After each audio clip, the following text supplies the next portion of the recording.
What do we know about her?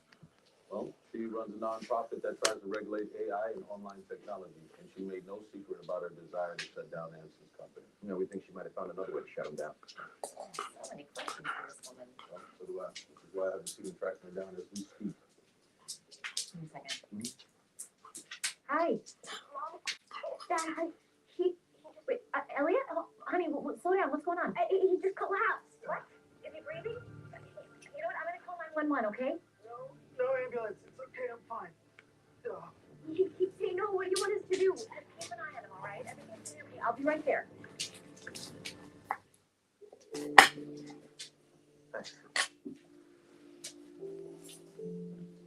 Hey, are you okay? I think I recognize that voice. Is that the mother of my children? What happened? I got lightheaded and I fainted, but I'm fine, really. Okay, is Chloe down? Yeah, she was asleep. Where's Elliot? He's outside on the porch. Okay. Can you get... Hello, darling. I think that's got it set up again. I pushed the wrong button. I ended the stream. I do, because that's how you end the shows. I just did it out of habit. Sorry, none of this is your fault. Well, we know you're not a full Bob Kent, so it's all right. You're allowed. Yeah, I'm a little disorientated. It has to be admitted. That's what I'm doing. Shit. So where's Rob then? And Matt? Yeah. We shared the link with them or whatever you need to do. We shared the link with them or whatever. Well, they should get notified. I know that the two remember everything that ever happened, but if you can find a way to erase the memories as part of face planting on the kitchen towel, I really couldn't do that. Sorry, I missed it.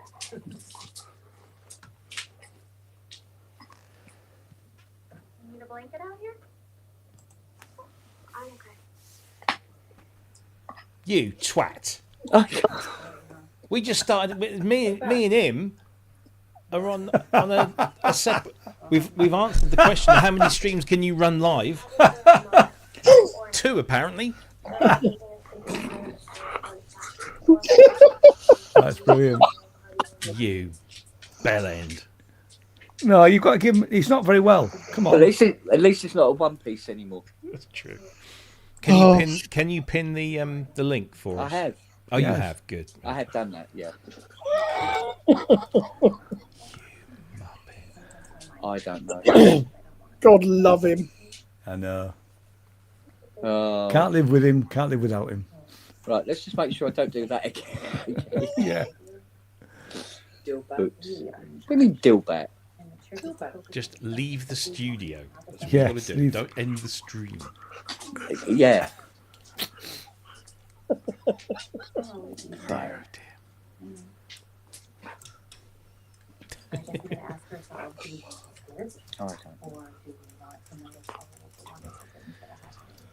Oh, what's going on here? Oh, now I've got 2 notifications for.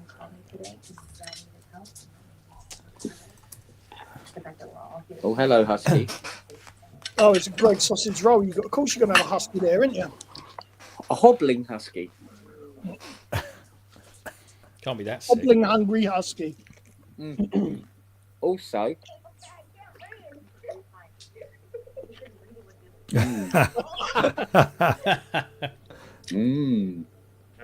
what's this? I ask. And right here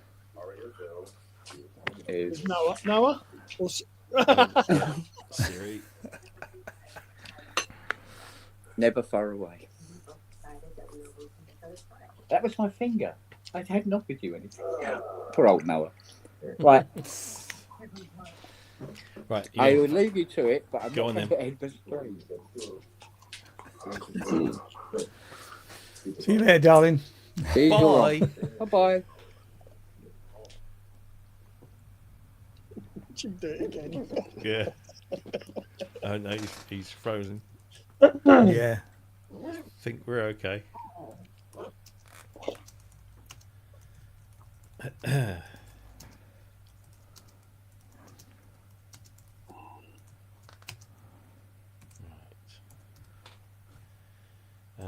Dog awareness. No, I don't want to do that.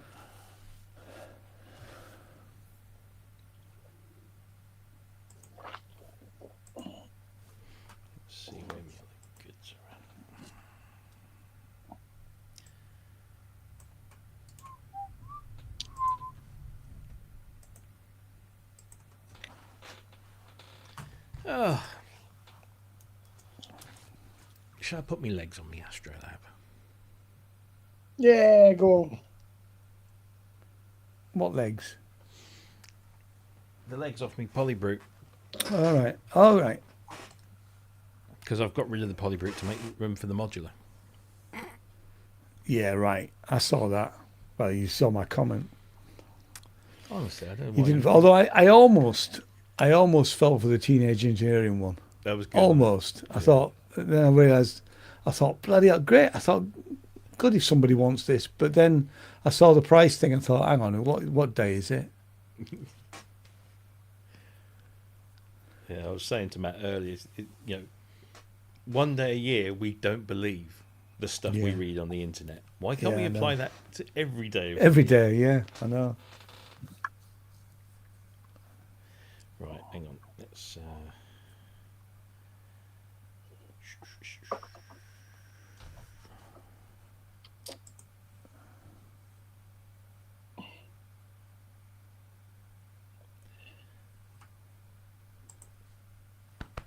Oh, right, okay.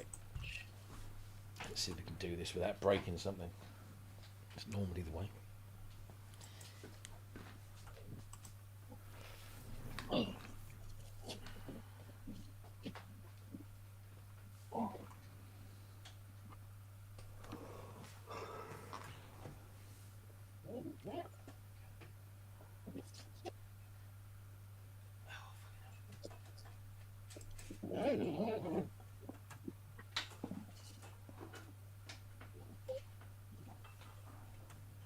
Oh, what the hell?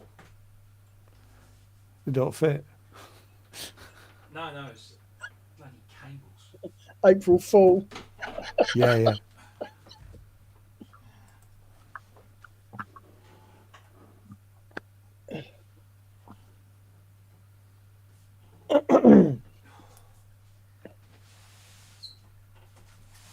Use the Polybrute.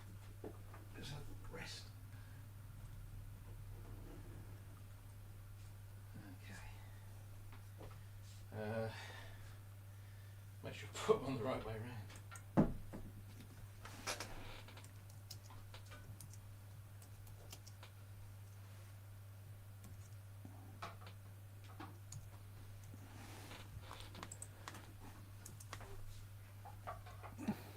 Screwdriver would be helpful.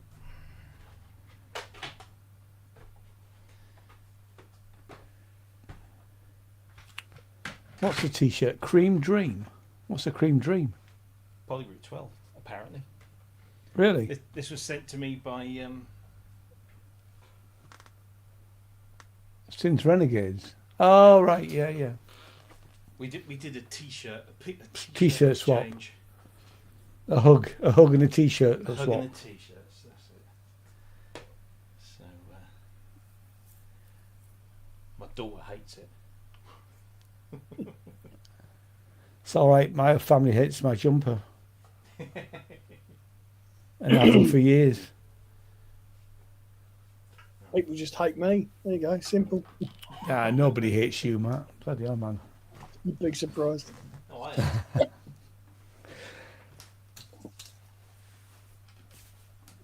Wait for a tyre come in and go, yeah, the cunt. Yeah. I saw him. I was watching that video because I watched Sonic State this morning, and I watched that video of the software, the Foles software, Oh, God, yeah. and the first voice you hear on it is bloody Unwin. You know. Obviously, he's contractual. He got the software for free, and contractually, he's on. Then at the end, he's on camera, saying how good it is. He does, although I have to say, it does sound good. The only problem for me is I don't have contact. I don't use contacts at all. If it wasn't on contact for 130 quid, I'd be buying it. I think it's great.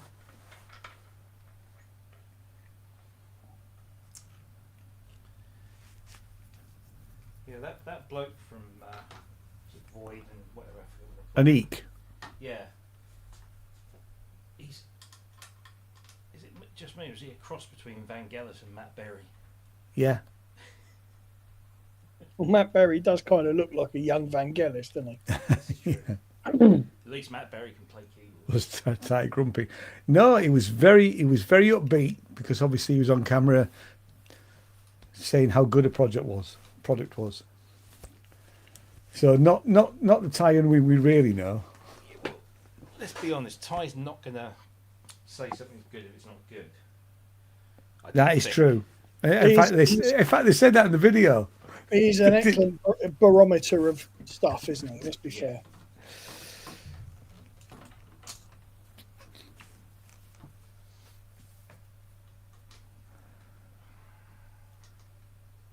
I haven't seen the Sweetwater Uli interview. I've seen some of it. I'm less likely to look at that. But he gives me the fucking creeps. His What, eyes. Uli Granger? Do you know what? He's got dead eyes. He's like eyes like a fucking shark. I can't.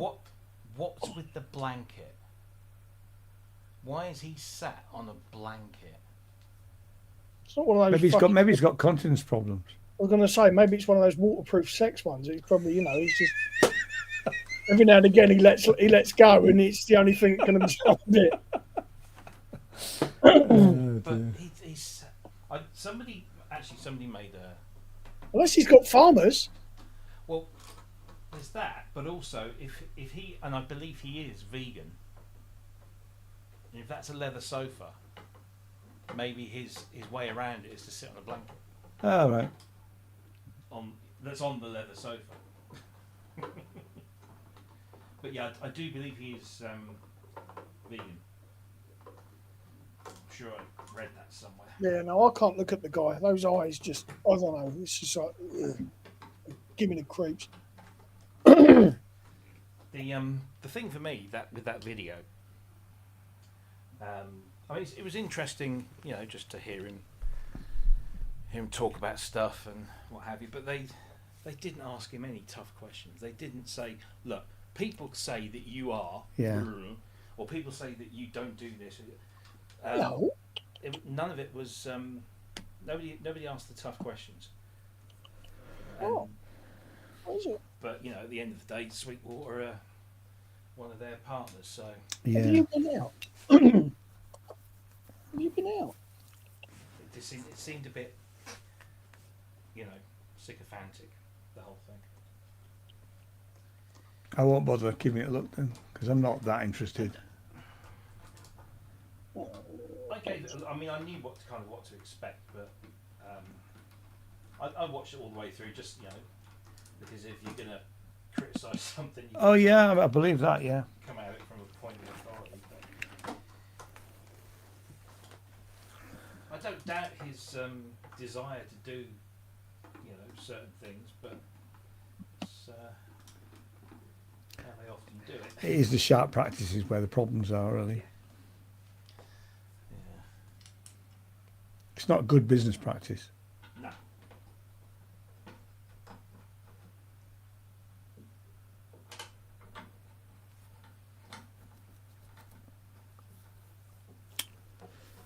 Evening cog. Well, it's cold there, is it? Yep, just turned up. Okay.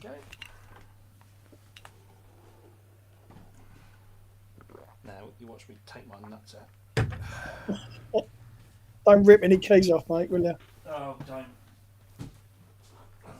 Send me another one back. So have they said how long it's likely to take? No. But I don't imagine, well, don't know. We'll see. I can't grumble. Whatever it is. No, that's true. I can't grumble.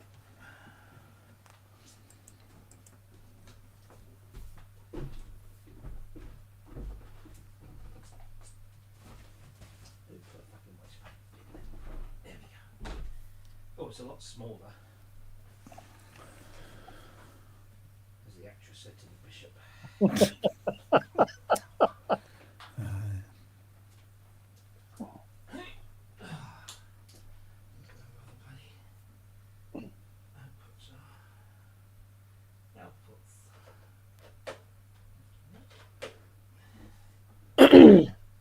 Neil Wharton. Hey up, Neil. Now I've got to reroute the power.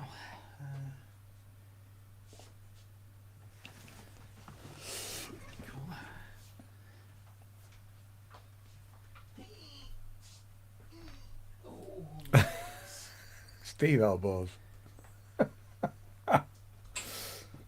Brazilian butt lift.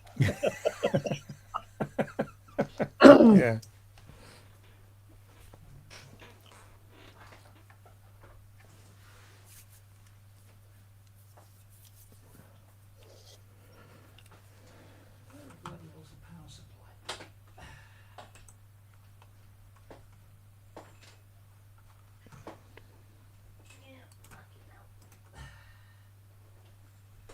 Now Rob's got to find something to put in that great big gap.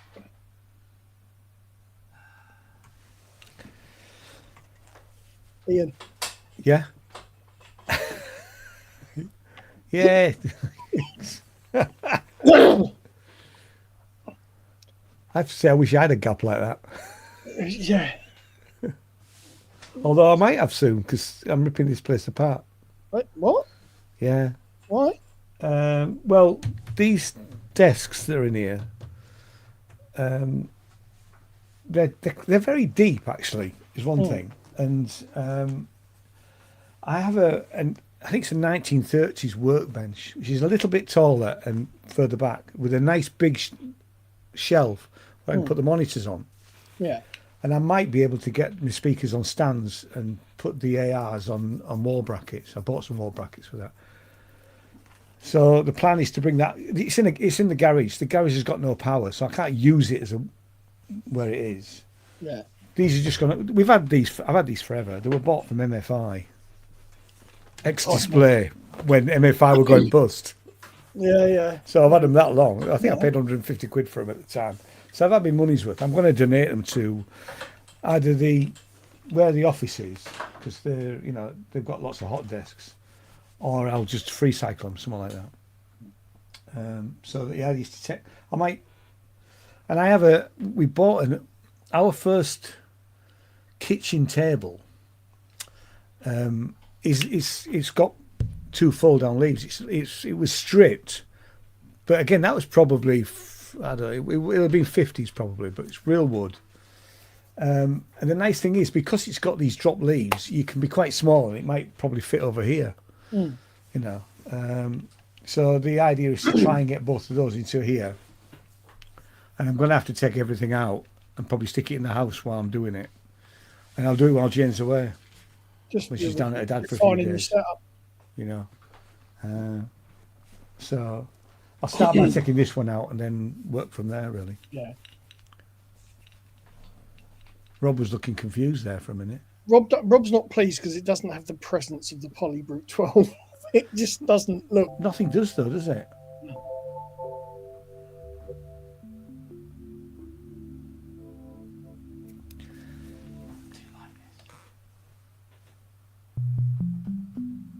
Yeah, they'll be asking for it back soon. If it took Korg, how many years?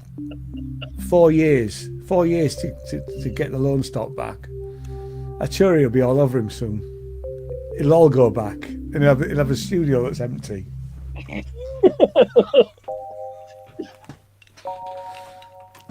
Except he'll have his modular, won't he? True. I reckon that's where Kent's.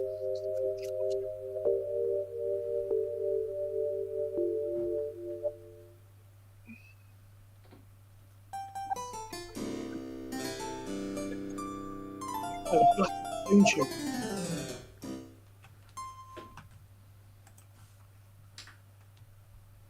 I do like this,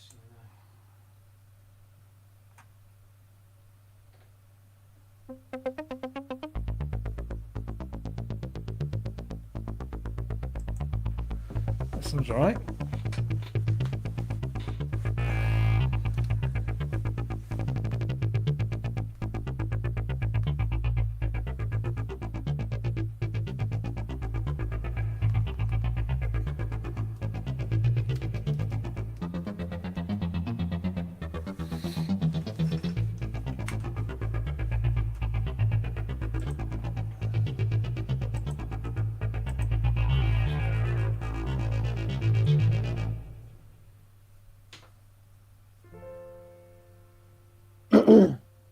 Wait a minute, mate.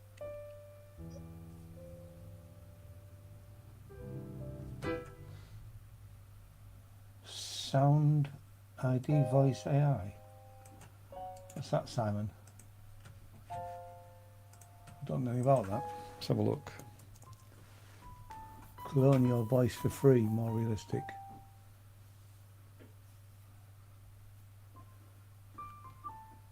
I could probably do with something like that because I keep trying to find singers around here. I mean, I can find loads of singers in Bristol. I don't want to sing in Bristol because we're an hour away. You know.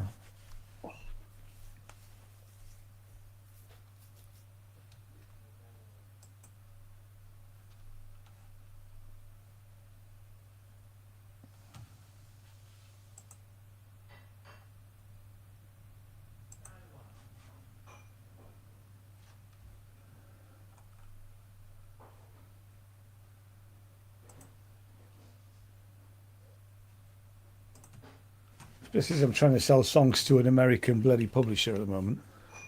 Right. You know. And you need to have a reasonable demo, and most of them I want with a female voice rather than me singing all over it.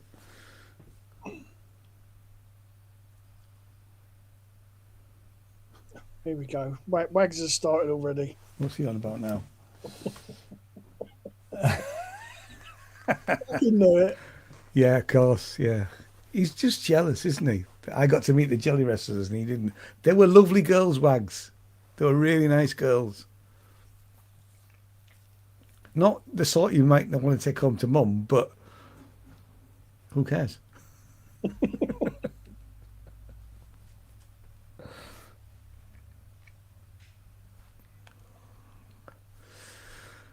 Right, it's 9:30. Time to do an Ian. Okay, okay, buddy. Let's go and see her ladyship. She knows about the jelly wrestlers, Wag, so you don't need to worry about it. She knows all about them. She knew about them when it happened. Wagyu will never settle until he's witnessed it for himself. I know exactly. Yeah. If I could get the phone numbers, although they're probably not jelly wrestling anymore, Wags. It was the 90s, I think, early 90s. So. Hi, Biscuit. Goodbye, Biscuit. I'm going. Right. Okay. I'll see you later, boys. Take care, buddy. Take it easy. Ta-da. Cheers, mate.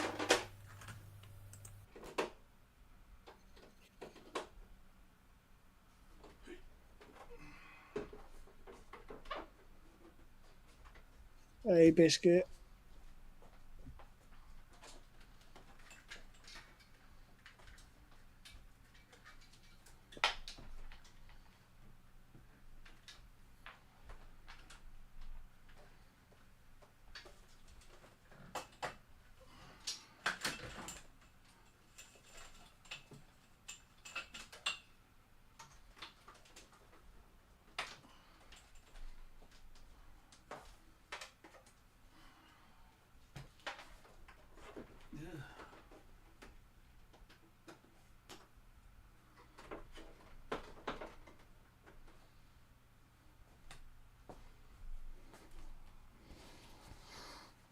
There we go. What you put in its place, mate?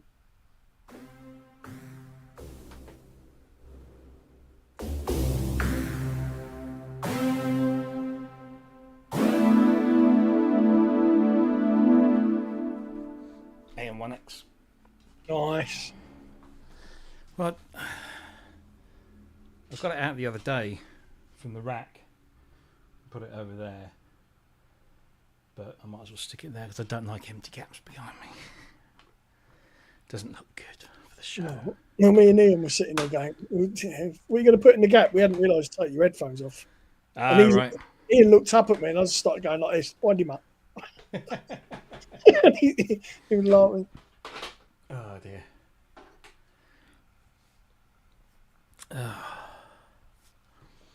It's just weird. It looks odd. It is weird looking small. at it from here. Looks very small. It does. Never mind. Hopefully it won't be for long. Fingers crossed, mate. Oh, bollocks. Yes, indeed. Tracker Jack's in the chat. Mm-hmm. Tracker Jack, have you spoken to Carl about Thursday night in Berlin? If not, do so. I think you're in the group chat. Are you in the group chat?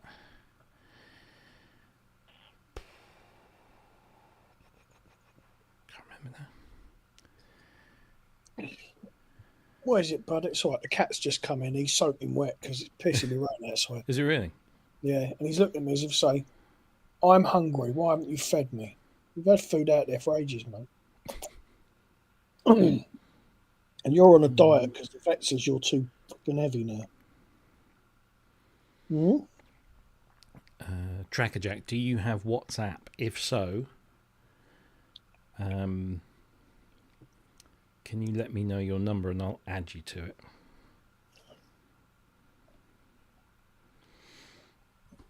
Come on, buddy. Oh, Come on. oh, it's a bit of exercise. There you go. Come on. Don't sit there blinking at me. Come on up.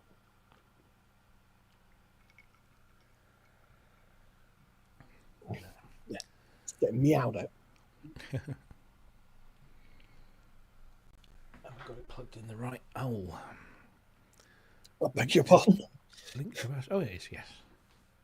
Now there's two ports on the front of the two USB ports on the front of the audio fuse, and one is called hub, which I think is just works as a USB hub, and the other one is MIDI. I wasn't entirely sure which one the Astrolab would prefer being plugged into, but it turns out I've got it in the right one. Cool. Not Tracker says no WhatsApp. So what again? Tracker says no WhatsApp. Oh, fuck's sake. Signal? No, we don't use Signal. We give away battle plans. No.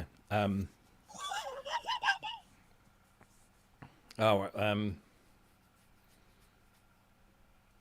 Are you on the ProSynth Network Facebook page? Because Carl's posted something like. Either way, will you be coming out for a meal on Thursday night in Berlin on the 8th? If so, I'll tell Carl you are. It's always the one in the rear. By the way, can I call you by your proper name? Ger? I know what your full name is. I don't know if you'd like to keep it private or public. Thank you for sending those manuals through. I forwarded them on to Kent. I don't know if he managed to download them, but I sent them on to him. There's a lot of stuff in there. Jeepers. So I'm sure he'll be very grateful. I was talking to that guy I picked that wasp up from the other day. Oh yeah, how is that? It's a quite a limited suit, but it's very definitely a wasp. It's quite it's got a very characteristic sound to it. Yeah, lovely little unit though. But I was standing there talking to him, and he was, I'm thinking about this, thinking about that. I said, well, you want to look up ProSynth Network? And that was it for about 20 minutes. Yeah. Just standing there telling him all about it and Friday's stream, and so hopefully I think he would have signed up. Cool. And hopefully he'll be on having a look on Friday. So we'll see how it goes. Oh, hang on, the cat wants to go out. I'll be back in 2 seconds. All right, mate. That's right. You leave me on my own. Come, I will. fuck off. Go on. Anyway, here we go. Friday again tomorrow. Jesus, where does that go? Bonkers. Absolutely bonkers.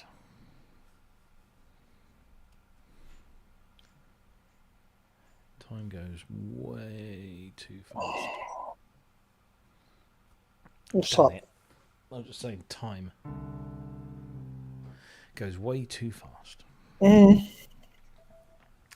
I say it's Friday again.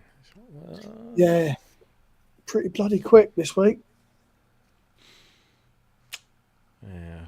I'm just hoping the next 2 weeks go really, really slow because the kids are off school. I used to wish That's those the point, weeks yeah. go really, really Culture fast. Culture Ghost, that's a really good point. I haven't seen a Damsky Adam for in years. No, every now and again his name comes up and everyone's like, no idea. Not a Scooby-Doo. Although somebody mentioned a name, and I'm not going to mention it publicly. No, of course not.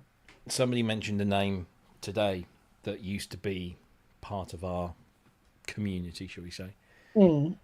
Hang on a minute. I don't think that's the same one, Wagyu. I'm not sure. Anyway, so yeah, this person, every now and again people say, oh, whatever happened to that person? Mm. And like, nobody knows. And then somebody contacted me today and said, I've just received this message from someone about this person. And it shook me. I'm like, okay. So they shared the message. I'm like, fuck. Oh.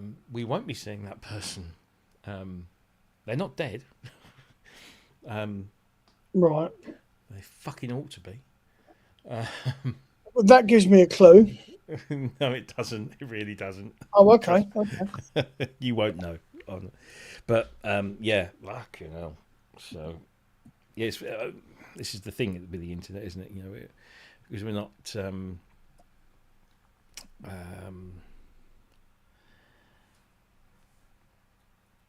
The internet is great, isn't it? Everyone can get together and be in one place. Like we all gather here, and we all gather there, and we all gather over here. And then one of our number goes missing. You know, goes AWOL. And I know that, you know, when, you know, certain members of our community have sadly moved on, you know, I'm thinking of two recently, it was members of this community that eventually got to find these people in the unfortunate state that they were found, but at least they got found. But there are some people you just, they appear online and they're there as a presence, and you just take it for granted that they'll probably always be there, and then all of a sudden they're not. And it's not because they've passed over or anything, it's just they've either decided or maybe had it decided for them. Yeah. Wagyu says the Adamski he was talking about is the right one. Oh, it is it? I didn't think it was. Yeah. I've not seen, although I don't know Well, how much one of the attention I pay people- to. One of the people I've checked in on recently, who I haven't seen for a long time, was Eddie. Yes, I know he's still around. He is about. Yeah, I did check in with him early part of the week because I'd not seen I'd no air, and it was like, that's a bit. So I just flung him a message, and he replied within 10-15 minutes. So you know, he's quick chatting it all is well, but yeah, it does. And somebody's just said about man with beard. I haven't seen. He vanished for a long while, but apparently, again, somebody said, "Oh, he's been seen Right.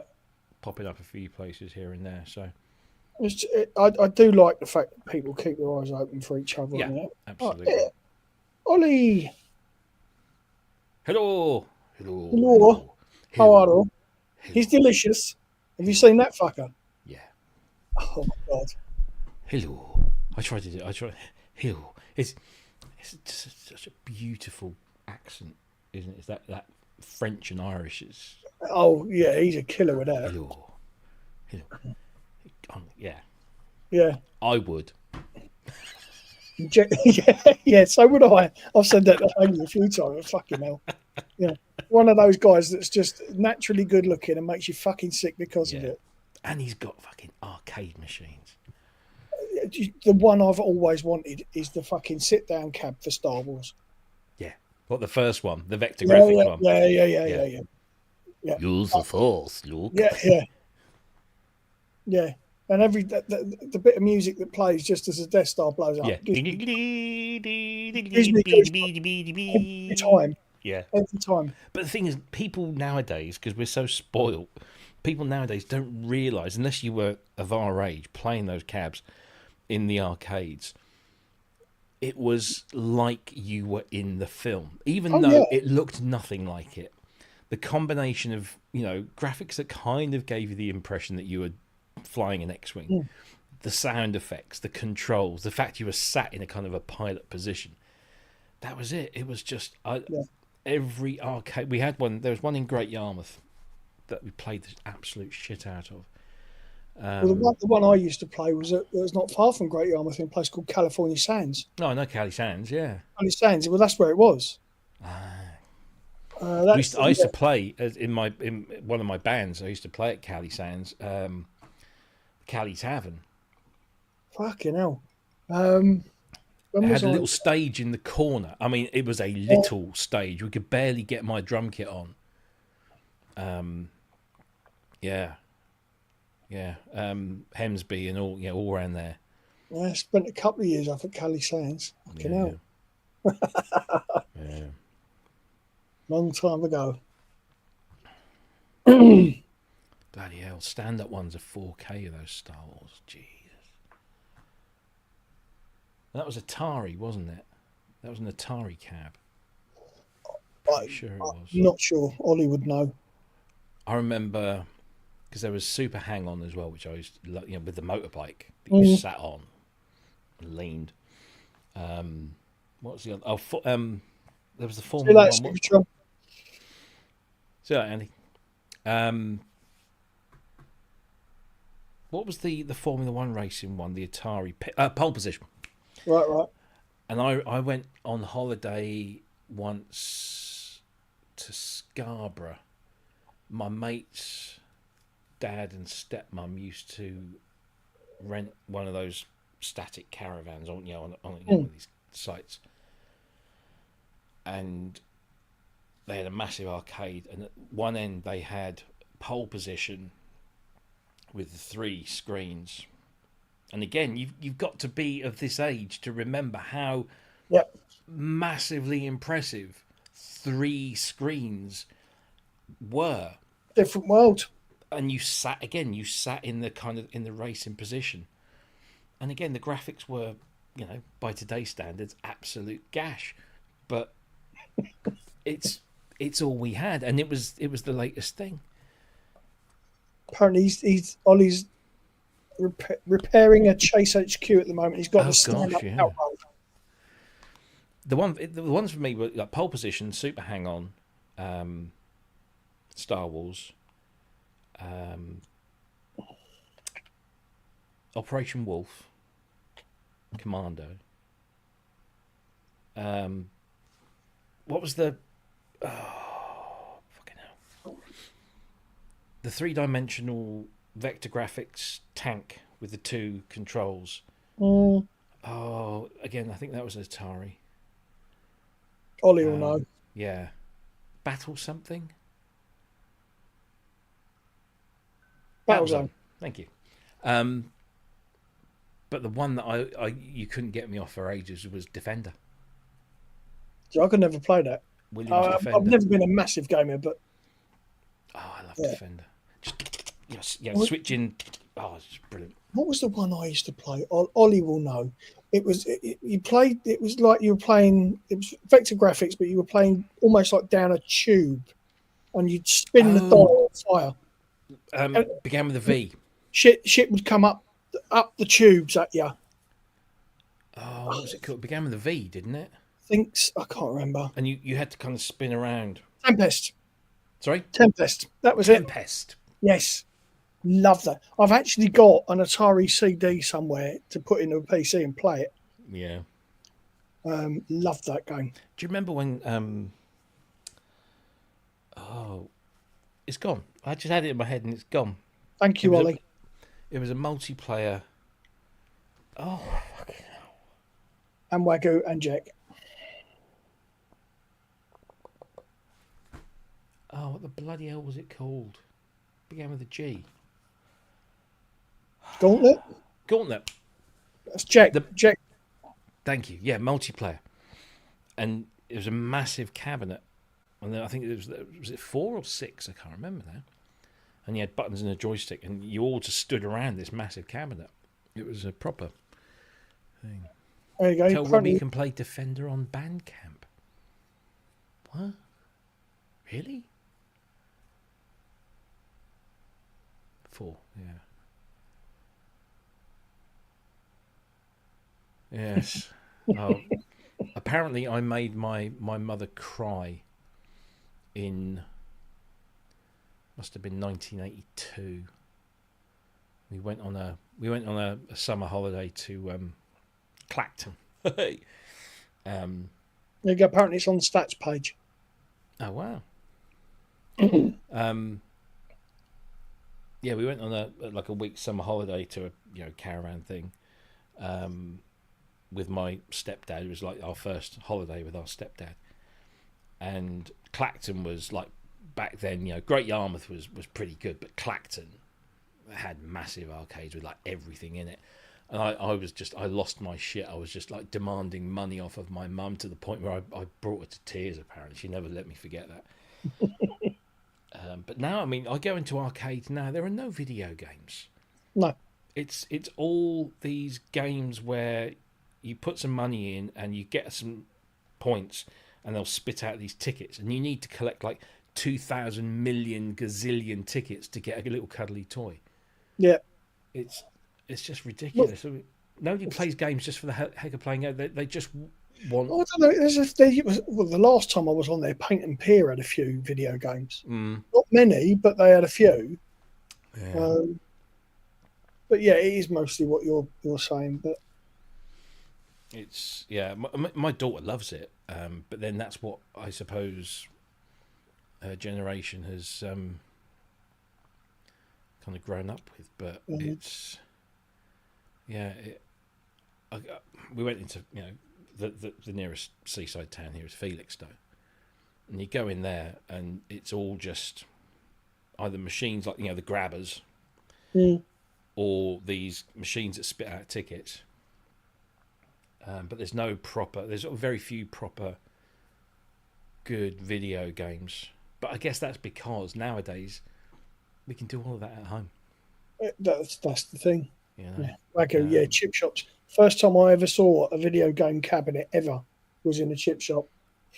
I'm trying to remember. It's been about 78, 79, I think. It must have been Great Yarmouth where we saw them for the first time in the 70s. Because I lived in a village that's about, 15, 20 miles from Great Yarmouth. And so we would go there like every weekend. As kids, we would jump on the bus and go to Yarmouth. Hang around the arcades, jump on the bus and come home again. It was nobody gave a fuck. Where are you going? Yarmouth. All right, back for tea. Yeah, okay. We would just hang out there or go to the Marina Centre, which was the indoor swimming pool. It was Ollie. It was a social experience. It's those are the days. Different world. It was. Talking of games, I just there's a new game that's come out that I'm gonna because I've just paid for me and Jackie to go away to Paris in the summer. Nice. So I'm just waiting to make sure I've got enough money at the end of it. But there's a new game that's just come out called Atomfall, which is like a survival action game based in 1962 Cumbria. So do you remember Sellafield, or Windscale as it used to be called, the nuclear plant? So in 57 there was an explosion there. And it was the first ever nuclear power plant disaster, or whatever you want to call it. It was contained, so we're told anyway. But these guys, they're the same people that done this game called Sniper Elite, which is quite a good game. And so they've taken this real story of the explosion at Windscale, and they've turned it into this survival game. So now it's 5 years on, it's 1962, and there's a big exclusion zone, and there's you can see the power station in the background emitting all of this stuff, and it's there's all sorts of things going. And it looks really good because it's set in Cumbria and in the Lake District, and the graphics are stunning. But it reminded me of this game that I used to play a few years ago called Everybody's Gone to the Rapture, which a lot of people describe as a walking simulator. But it's more than that, because it's almost like a radio play, like a radio drama. The script and the voiceover artists are incredible. They're proper. These are the sort of people that would do the Archers, or they're proper. It's done really, really well. But the graphics, it's just It's set in 1984 in this Shropshire village, and you're the only person there. But you encounter all the people that used to be there in sort of spirit form. So it's almost like as you move around, you might happen across a place, and you hear this discussion, and all you see are these sort of sparkly outlines of these people that used to be, that were there but are no longer there, and you've got to try and find out what's going on. Why are you the only one there? Why is there nobody else around? Where did everybody go? It's really atmospheric, and I wish they'd done a VR version, because it would have been amazing. But I had it on the PlayStation and used to play it for ages and ages. But my fucking boy takes over my PlayStation most of the time, so I got it for the PC. And I've been sat here, especially with the big widescreen. It's really cool. And he's just wandering around, and the music is incredible. The composer Jessica Curry does a fantastic soundtrack. Such a good game. I've just realised I've been stared at. Hello, Kitty. it's the little one. It's the eternal kitten. You know, you're just going to sit there and look at me and judge me. She sits there. She's literally this big. And her little tail, she sits there, and her little tail just curls around and sits on top of her front paws. And she'll just look. And she's got, because she's a tuxedo cat, so she's got a little jacket on. And she just sits there looking at you, saying, "I judge you, Daddy. I judge you." That's exactly what Dobby does. He's a tuxedo as well. Yeah, I love tuxedo cats. Yeah. Come here. Come here. No. Well, he's been giving me plenty of fuss this evening. He never does. He normally sort of looks at me and says, "Who the fuck are you?" Because I'm here late in the evening, which I never am. It was like, right, well, I've come in, I've had some food, I'm a little bit wet, I'm going to come over and get some fuss off you, roll around on the carpet, and then piss off back out. And it's exactly what he's done. It's funny. The big boy cat. As soon as we switch to daylight savings, he starts calling to go out, because we keep him in, because obviously we've got the A14 back of the garden. But we will take him out on a leash and just walk him around the garden. And it was almost as if, like, on Sunday morning, he's like, right, it's summertime, it's going out time, and I'm just gonna fucking harass you.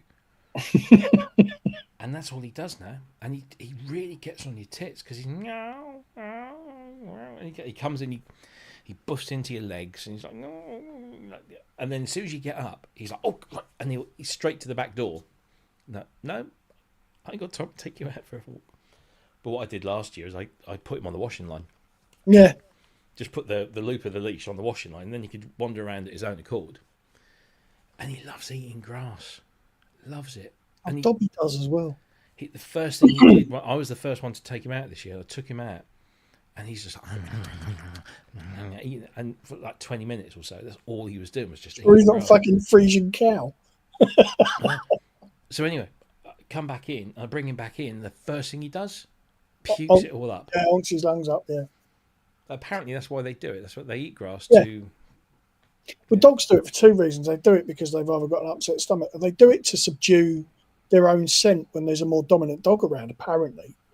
Something I was told a long time ago. But no, Dobby, when we got him, because we've had him just over a year now. It's a year since Moo passed away here, sadly. For the first 6 weeks, she wouldn't let him out because it's getting used to the house and all this sort of stuff. And he was ripping his fur out, really, really stressed, lost shitloads of weight. The moment we let him out, within a fortnight, his fur had started to come back and he started to bulk up. To the point where we took him to the vets a couple of weeks ago for a health check. She went, he's got to lose a little bit. Because he's a lump. Yeah, well, these two have got their health check, I think, in a few weeks' time. She is literally just coming to the point where, so they, even though they don't go out, they get regular flea and worming stuff. But because she's so small, she still has to have the, I think it's the worming one. She still has to have the tablet. She can't have the spot on, whereas he can have the spot on for both fleas and worms. But the last time we took her, the vet said, All she needs is another 100 grams, I think, or something. It was something no more than 100 grams, and then we can put her on the spot on for both. Because getting a pill down a fucking cat, you know what it's like. Oh yes. She's not so bad because she's quite small, but with the big one, because he's a muscle. That's all he is. He's just a giant muscle with a tail. Yeah. But thankfully, we just do spot-ons for him. Not that we really need to, because they don't go out. Still the right thing to do from now, isn't it? Oh, absolutely. Yeah, absolutely. But yeah, they're due for a checkup in a couple of weeks' time, I think. And I know the vet's going to say he needs to lose some weight. But the thing is, the only reason he's put it on is because he's an indoor cat now. Yeah. You try to tell a cat, I'm sorry, mate, I'm keeping you in because if I let you out, you will die. I know what you're like. Yeah. And he'll be over that fence, and we'll down, and he's black, jet black. Mm. Nothing will fucking see him, and he'll be. Yeah. Before we know it. Unfortunately, I've lost a couple to that. It's not we nice. almost lost him a few years ago and that was in the village, but he ran out of a hedge into the side of a Land Rover. Wow. Into the wheels, went spinning. Thankfully, he didn't go under the wheels, otherwise that would have been it. Yeah. He hit the side of the wheel, bounced off and rolled away. One of our friends saw it happen. They come banging on our door, and as they're banging on the door, I could hear this like wailing. I'm like, what the fuck? I go to the back door, and there he is on the back doormat, just lying down, looking up at me. One eye is like completely like that, and the other one is like this. I'm like, what the fuck? And then Jackie comes through. Milo's been hit. Milo's been hit. And I said, no, Milo's here, and he doesn't look good. So we rushed him up to the vets. Half an hour later, he's wandering around like fucking cock of the walk. Yeah, look at me, I'm all right. And the vet said, yeah, he's just had a couple of scratches on his head. He's been tarting it up with the nurses. But I tell you what, though, after that, he became a very jumpy cat. Yeah. And you can just, I can, if he's walking around the kitchen and I just twitch my foot, he will go half a mile up into the air. Yeah. He's become a very twitchy, nervy cat. She's now hiding behind them. She's just like about there. She's just watching. What? What do you want? No one. I shall guard your polybrute for you, Daddy. Indeed. And if you're not careful, check the box before you send it off because you might well be in it. Yeah. Come back saying, that was fun getting that bloody box. I keep all my boxes, but I keep them up in the loft of the garage. And I haven't got a light in that bit. I've got the light is in the main garage, not in the loft. I need to put one up there. And I thought, oh, it's daytime, I'll be all right. No, can't fucking see a thing. And I'm like pulling the box out. No, that's the Matrix Brute, Polybrute 6. That's this. That. Where the fuck is this? Right. I've even still got the Modi X box because I took it back in the bag. So I still got this bloody great Modi X box. I ought to get rid of it. It's not like I'm going to sell anything, is it? I've got nowhere to store all mine, so they're all here up in the hangout.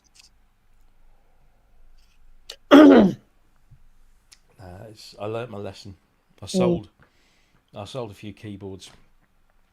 The one and only time I sold some keyboards, and I packed some of those keyboards in boxes for other keyboards that I thought and then didn't have the boxes when I moved house and stuff. So yeah, my garage loft is full of empty cardboard boxes.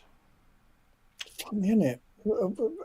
And why does it really make a difference when you resell? Do you think? I don't know if it makes a difference. It certainly does make probably a difference to the price. But if you can package it up in the original packaging, it does kind of make it easier to transport. Yeah, true. You know, I was positive that the Polybrute 12 came double boxed. I know the Astrolab did, but it didn't. And so I was looking for like 10 minutes for another box for it, and then thought, hang on a minute, all the labels are on this box. And they can't fit another box inside there because the Polybrew, everything was, all the foam. Yeah. Well, it's not foam. It is. It's not that breakable foam. It's that soft. I know the stuff you mean. Yeah. Yeah. What sort of thing is? There's 4 massive chunks of that. Then you got all the stiffeners inside, and then loads of airbag, air pocket stuff that I've kept. So, and then half a ton of parcel tape over every conceivable edge and corner. Scares me seeing those. I mean, it's obviously okay because they test it, but Yeah. bothers me. Oh no, my thing is getting a heat gun, like a paint stripper gun, Oh yeah. and rubble sacks. You literally split them, wrap the box, and heat shrink them all together. And it's a really good way of helping keep them dry. Yeah. It's a good place to affix labels, Yeah. Yeah. and also to a large degree, if you heat shrink it right, it actually sort of solidifies. So it's like an almost solid second skin. Yeah. Really good way of doing it. When I used to work at, was it Argos? Or was it one of the retailers I worked for. We had rolls of this stuff, some sort of plastic sheeting, but you wrapped it round, and essentially it kind of didn't do it automatically, but it stuck to itself. It wasn't sticky, but it stuck to itself. Right, it was almost like cling film, but not. Yeah, it was thicker. Yeah, we had that when And I once was. you wrapped it sort of like 2 or 3 goes around, nothing was getting in. Oh Or yeah, out. that's right. Yeah, yeah. And like So you say, we whack we a used to label do on it. pallets for that at Safeway. Yeah, yeah. Well, you see them do it at the airports, don't you? They do this. They stick the suitcase on this thing, it spins it around and wraps it in this stuff. Yeah, it's great to do things like that with. Yeah, yeah. Aye. Yeah. No, I'll tell you where I got the idea for it. You remember when we used to shrink crisp packets in the 70s in the oven? Exactly that. Yeah. That was exactly the idea, and I can't remember what it was. First thing I did it with. Sold something on eBay and thought, what's the best way to send that? Because I wanted to keep it as dry as possible. Just got a rubble sack and it fitted in it and just wrapped it, pulled it round. And thought, if I heat shrink it, get a nice cold spoon and just fucking smooth it down, it covers all the edges, and it's just like, what? Yeah. Perfect. Yeah. So what I'm noticing a lot more just recently, I mean, certainly with the Behringer stuff and Arturia as well. Arturia have just sent me something, and they've gone that route as well. It's all bleached cardboard, and there's virtually no plastic at all. And even the bag that the Polybrew came in is recyclable, so it's it's a biodegradable plastic. They're all going for this. And it's great. I think it's As they should, great. yeah, definitely. I mean the thing that Arturia just sent, it was all cardboard. When I got that this thing, the LM drum, that was in Behringer's new like all cardboard packaging. And once I got the thing out, because they've had to put more cardboard in to give it the protection.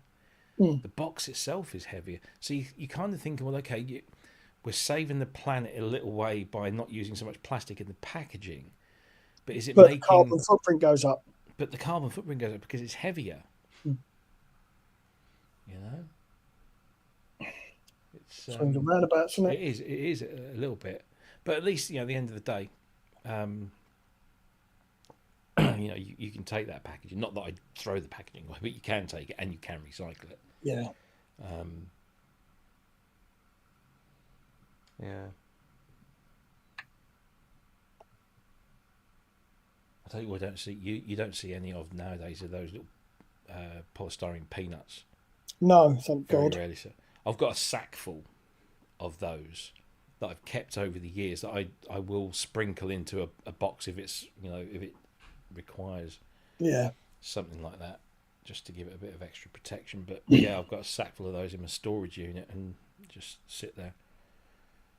But you're seeing a lot of these air pockets now as well, Yeah. which make great, because you just go like that and they make a really nice bang. Yeah, it's quite satisfying, that, isn't You it? walk up behind the missus and go, Yeah, I like living, so I wouldn't do that kind of shit to her. Fucking kill me if I did that. oh, Bless yeah. her. Chelsea beat Spurs. Oh, thanks. Spoil me evening. Oh, sorry, mate. Only 1-0, but fucking hell, Postecoglou's got to go, hasn't he? Yeah. Or is it? I don't think it's the manager at Spurs. I really don't. Doesn't matter doesn't matter who the Spurs manager is. It's the fucking Yeah. them up- It's Levy. Levy, isn't it? Yeah. That's been for years. Because you look at what's his face now? Nuno de Spirito, Yeah. whatever. He came from Wolves, where he did a brilliant job at Wolves. He goes to Spurs, and people think, what the fuck were we thinking with this guy? Gets the sack, goes away, comes back and becomes Forest's manager, and they're sitting, what, third? Almost guaranteed Champions League football next season. Yeah. He's turned that. It's just unbelievable. So it's not the managers. It's clearly something. I do think sometimes the manager has to fit the club, though. Oh yeah, but it seems that Spurs just churn away through. I mean, you had who's the Italian guy that you had that used to be at Chelsea? I'm trying to remember his fucking. I can't remember his bloody name, but you had the Italian guy. Then you had Mourinho, didn't you? Yeah. And Postecoglou came from, I don't know where he came from, but he was doing really, really well. Mm. And they seem to come to Spurs and like go. And it's not like they haven't got a decent set of players either. I mean, you got a fucking Maddison.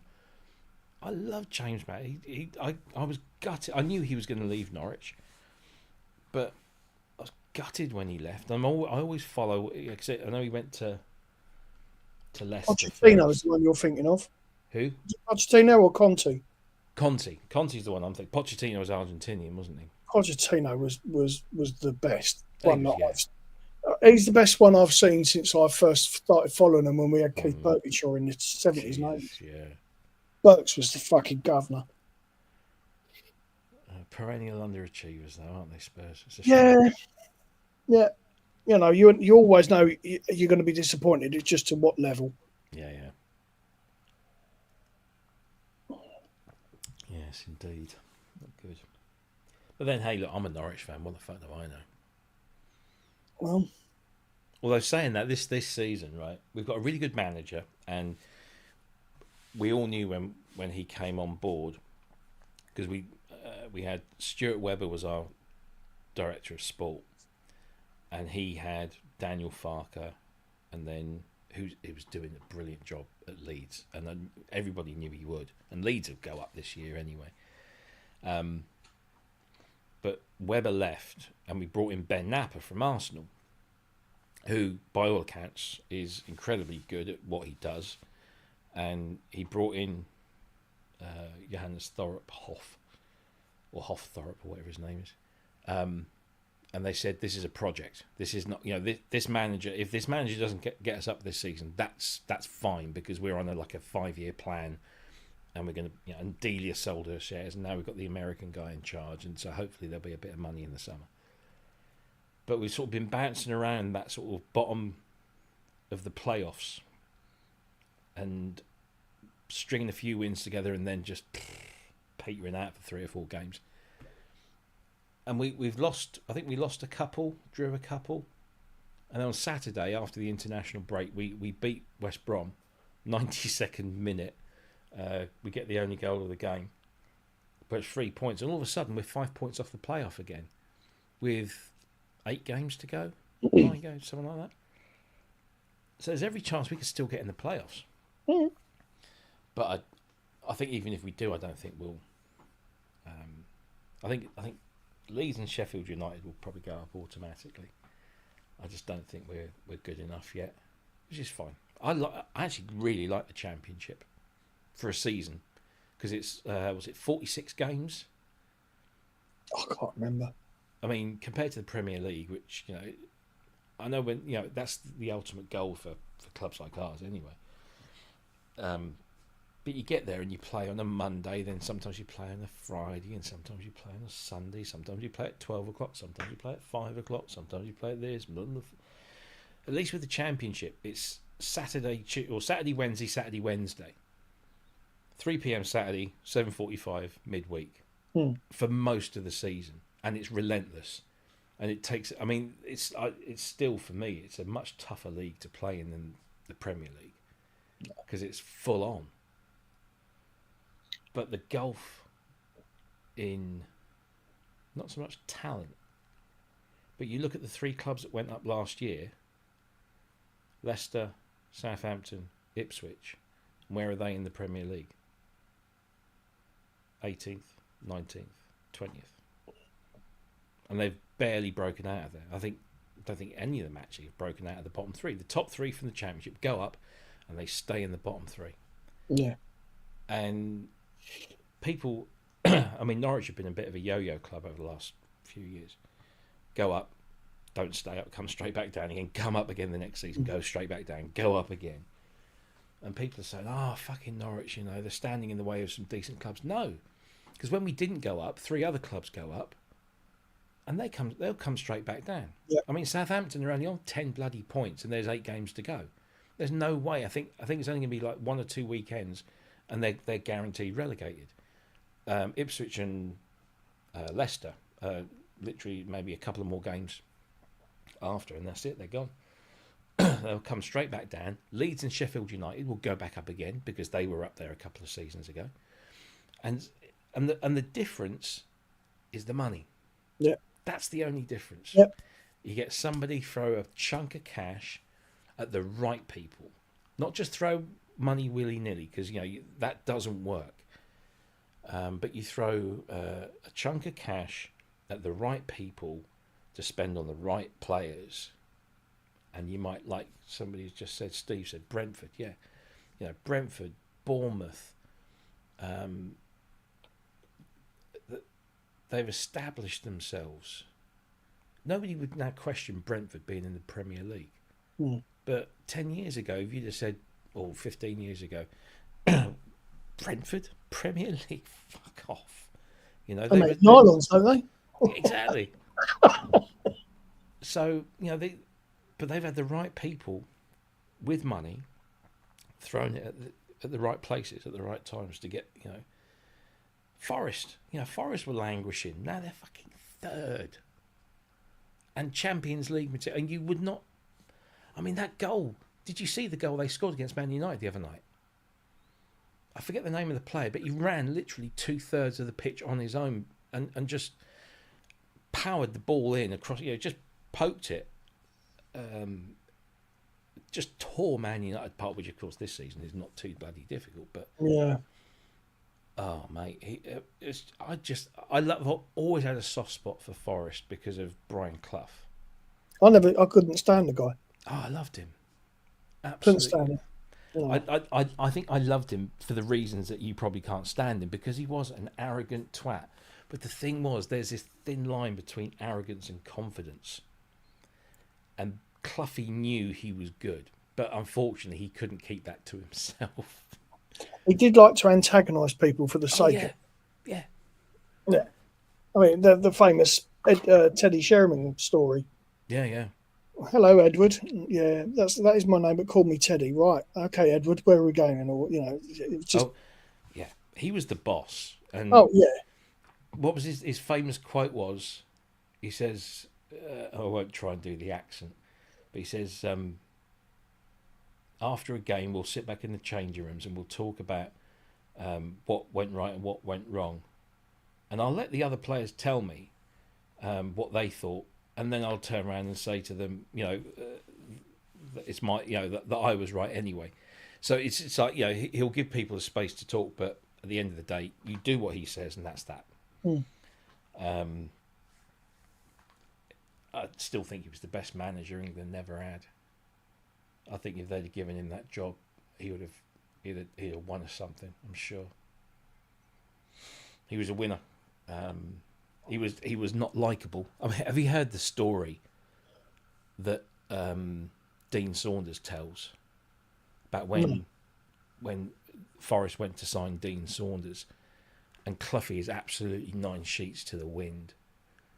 It's the go and just when you want to laugh, just Google Dean Saunders, Brian Clough, and it's Dean Saunders telling the story, and he's doing all the accents as well, and you can just he tells it in such a way you can actually see this thing as it's brilliant. The other one was the goalkeeper, Mark Crossley, I think it was the goalkeeper, has a similar sorts of story, and Cluffy was like, he loved his booze, but the thing is, most of the time he was right. Well, until he wasn't, and then he retired. Yeah. But,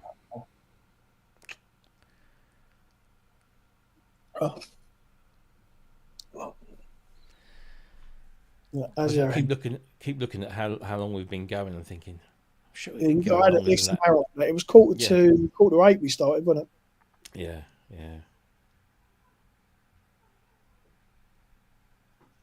Yeah. Sorry, I thought I heard something.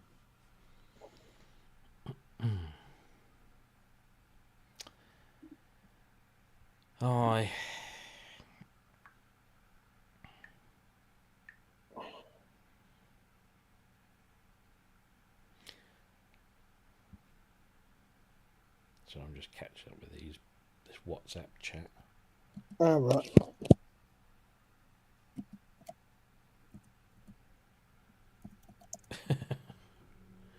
So yeah, I've got a dinner date with Metley. Nice. On the Wednesday, and then this thing with Carl and the rest of the gang on the Thursday. Lovely. But I did have a dinner date with somebody else lined up, but she's bailed because she's left the company she's working for.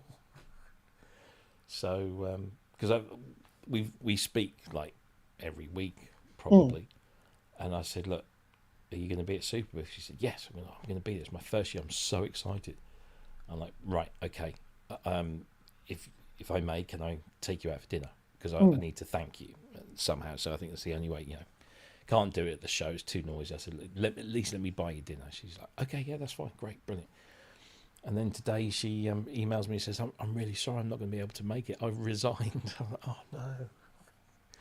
So, yeah, there goes a really good contact. Really good contact. So, never mind. Yeah. Yeah, we'll have to get you up to Superbooth one day. Me? Yeah, you. You no, and ears. You won't get What do you me mean, over. No, you won't get me over there, mate. Why not? No. No? No, I can't see it, to be fair. Why? Been away from home for too long, isn't it? That's why I go. No. I'd struggle. Nah, you wouldn't. You'd feel like you were at home. Well. No, I know it does. I know there are people that hate to be away from home and all that, but look, if I got any more, if I had any more difficulty being outside, I'd be like Kent. I can manage to go out for short bursts, right, most of the time. And if I've got the only reason I was able to do Synthfest because I had Luke with me. So it's all sorts of factors like that. So yeah, it's I can't see that happening. No, I get it. I get it. It's but it is. It's. I know when I first went to Superbooth, I mean, I was just like giddy as a fucking school kid, and it was cool because I had Ben as well. So like we both never been. Was that your first one? Was it? That was my first Superbooth. Yeah. Fucking hell. In person, yeah. Because every year up until that point, I couldn't afford it. Mm. I couldn't afford the flights. I couldn't afford the accommodation. I could probably afford the ticket, the 3-day ticket, but I couldn't afford anything else. But being able to do it, it was just like I said to Ben, I said, come on, let's do this. We need to get our face, people see us on YouTube or whatever. It'd be nice to get out with the real people. So Ben was like all for it. That was funny. It was just that's the funniest 3 days I've ever had. He's like a kid in a candy store, and he's just so he's just so innocent, and it's a joy to see. I mean, we sat there. There's outside the main building, because obviously Superbooth is in the building and it's out in the park and everything as well. But outside the main building, there's these steps, and everybody sort of gathers on these steps. And he'd just be sat there, and he'd be looking around somebody had just shown him, God, and he was in heaven, and he was it's just like this. And I was like, "Are you all right, mate?" He says, "Yeah, it's just fucking great, isn't it?" It's just brilliant. It's a real shame he was gigging on Friday, because it would have been lovely. Would have been great. Really, I mean, I speak to him and I said, "Look, come on, just," and he's always fucking gigging. But that's the way it is. But it's can't explain it. You have to experience it. It's one of those things. You can say, well, look, it's a massive synthesizer show with loads of people, and it's on such a grand scale that you don't ever feel like it's too busy. Like Ian would say, just the other day about this synth and guitar pedal thing, how full and in your face it was. Yeah. Superbooth, because of its absolute size, it's just perfect. And if you want to wander off and take a breather, 5-10 minutes, 20 minutes, have a couple of beers, get something to eat, get away from the noise, you only have to walk 10-15 steps in any direction, and you're probably there, whether it's indoors or outdoors. Because in the main building, the main foyer is pretty empty. There's loads of sofas and stuff, and you can just go and sit down on one of those. And when you want to get back going, you just turn up, and again, it's 10-15 steps, and you're back in the hubbub. Yeah. So you can manage it's not like, again, with Synthfest in Sheffield, it's almost always full on, even though it might not be too crowded. The noise and everything else, it's just you've got to get out sometimes and just clear your head. With Superbooth, that's part of it. And the fact they've also got bits, so you got this thing called the Bungalowdorf, which is this separate area, which is probably a 5-minute walk from the edge of the main event. And it's all in this massive. I mean, Fez is an incredible space. It used to be an East German, I think it was either East German or Russian air base, and it's they obviously got converted and is now this massive park event space. There's an outdoor music arena, there's a sports field, it's just brilliant. And so you walk out of the main sort of Superbooth area, and then you just walk along one of these tree covered pathways, and it's nice and cool, shaded, and it's quiet. And whilst there's lots of people around, because it's so big, it just doesn't feel like there's lots of people there. And then you get to the Bungalowdorf, and the Bungalowdorf is just lots of little wooden huts. Isn't that where Udo and UDO? Yeah, UDO always in the Bungalowdorf. And that's where you tend to find a lot of the real, if you're into the extreme sort of modular stuff, there's a lot of weird fucking shit going on in some of those things. But it's lovely. And they've got these misters. So they're just basically massive metal poles connected to a hose pipe that just blow this mist into the air. So because it's generally quite warm, so you can just walk around. You can just walk through and just cool down a little bit and sit down on some of the benches. And there's there's a place serving beer and there's a place serving food, and then you can just sit, and it's so nice. And then the walk from there back is the same, or you can walk back when you're going home. Just the walk back to the S-Bahn station is, again, it's just this lovely gentle walk, and the station, it's the one station that serves the area, but it's never busy, it's never overrun, and you get on there and the trains are running every sort of 5-10 minutes, and you just jump on one and it takes you back into the city and wherever you go, and it's just brilliant, really is. I think I say you've got to experience it, because it is an experience. As I was just asked if you're going on your own or with the missus or Peter. So Peter is travelling up from Dawlish or Cairn, or wherever he's coming up to Stansted and getting the flight from Stansted with me. I think we're on the same flight. I think we're in the same hotel. So we will be spending most of our time together. Hopefully, because he'll be holding the camera. Because we try and do some stuff. I'm not going to do a Nick Bat or anything like that. I'm not even going to get close to that. I'm modelling my stuff, or my plan on like what Jason does. Just sort of wander around, see people, get them on camera for 5 minutes.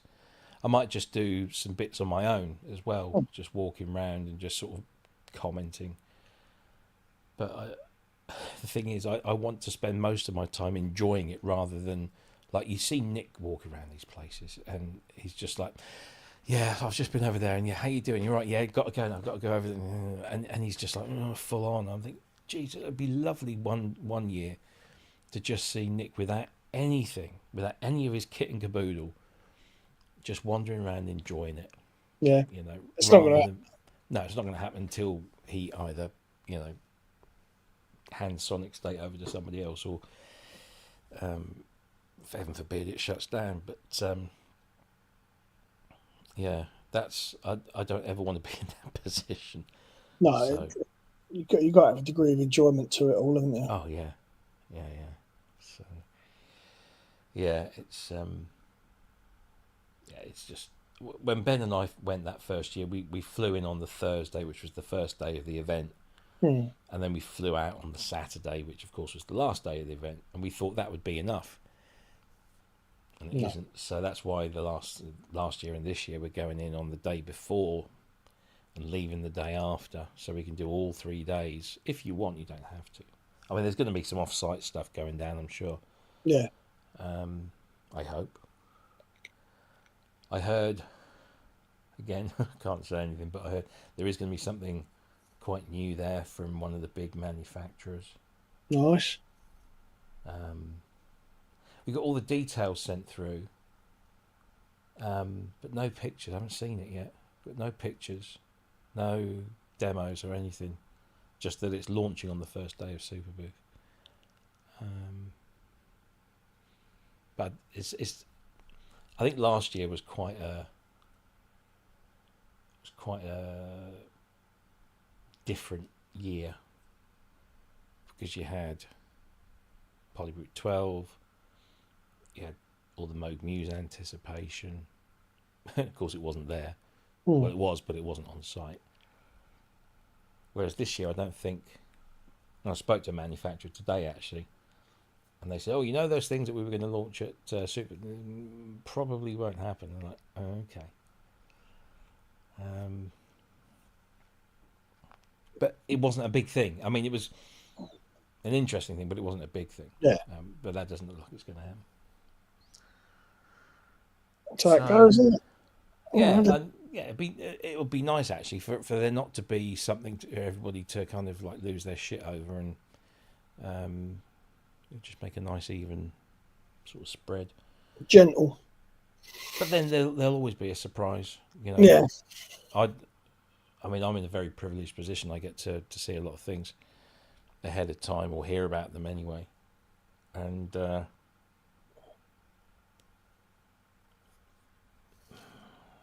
I've probably heard about 2, maybe 3 things that aren't mind blowing. They're not particularly significant. No. One of them would be very interesting. A lot of people go, "Ooh, new one from them. That's nice." But you know, Roland never go there, so there'll be nothing from them. I'm very interested to see if Behringer turn up, given that they showed up at NAM.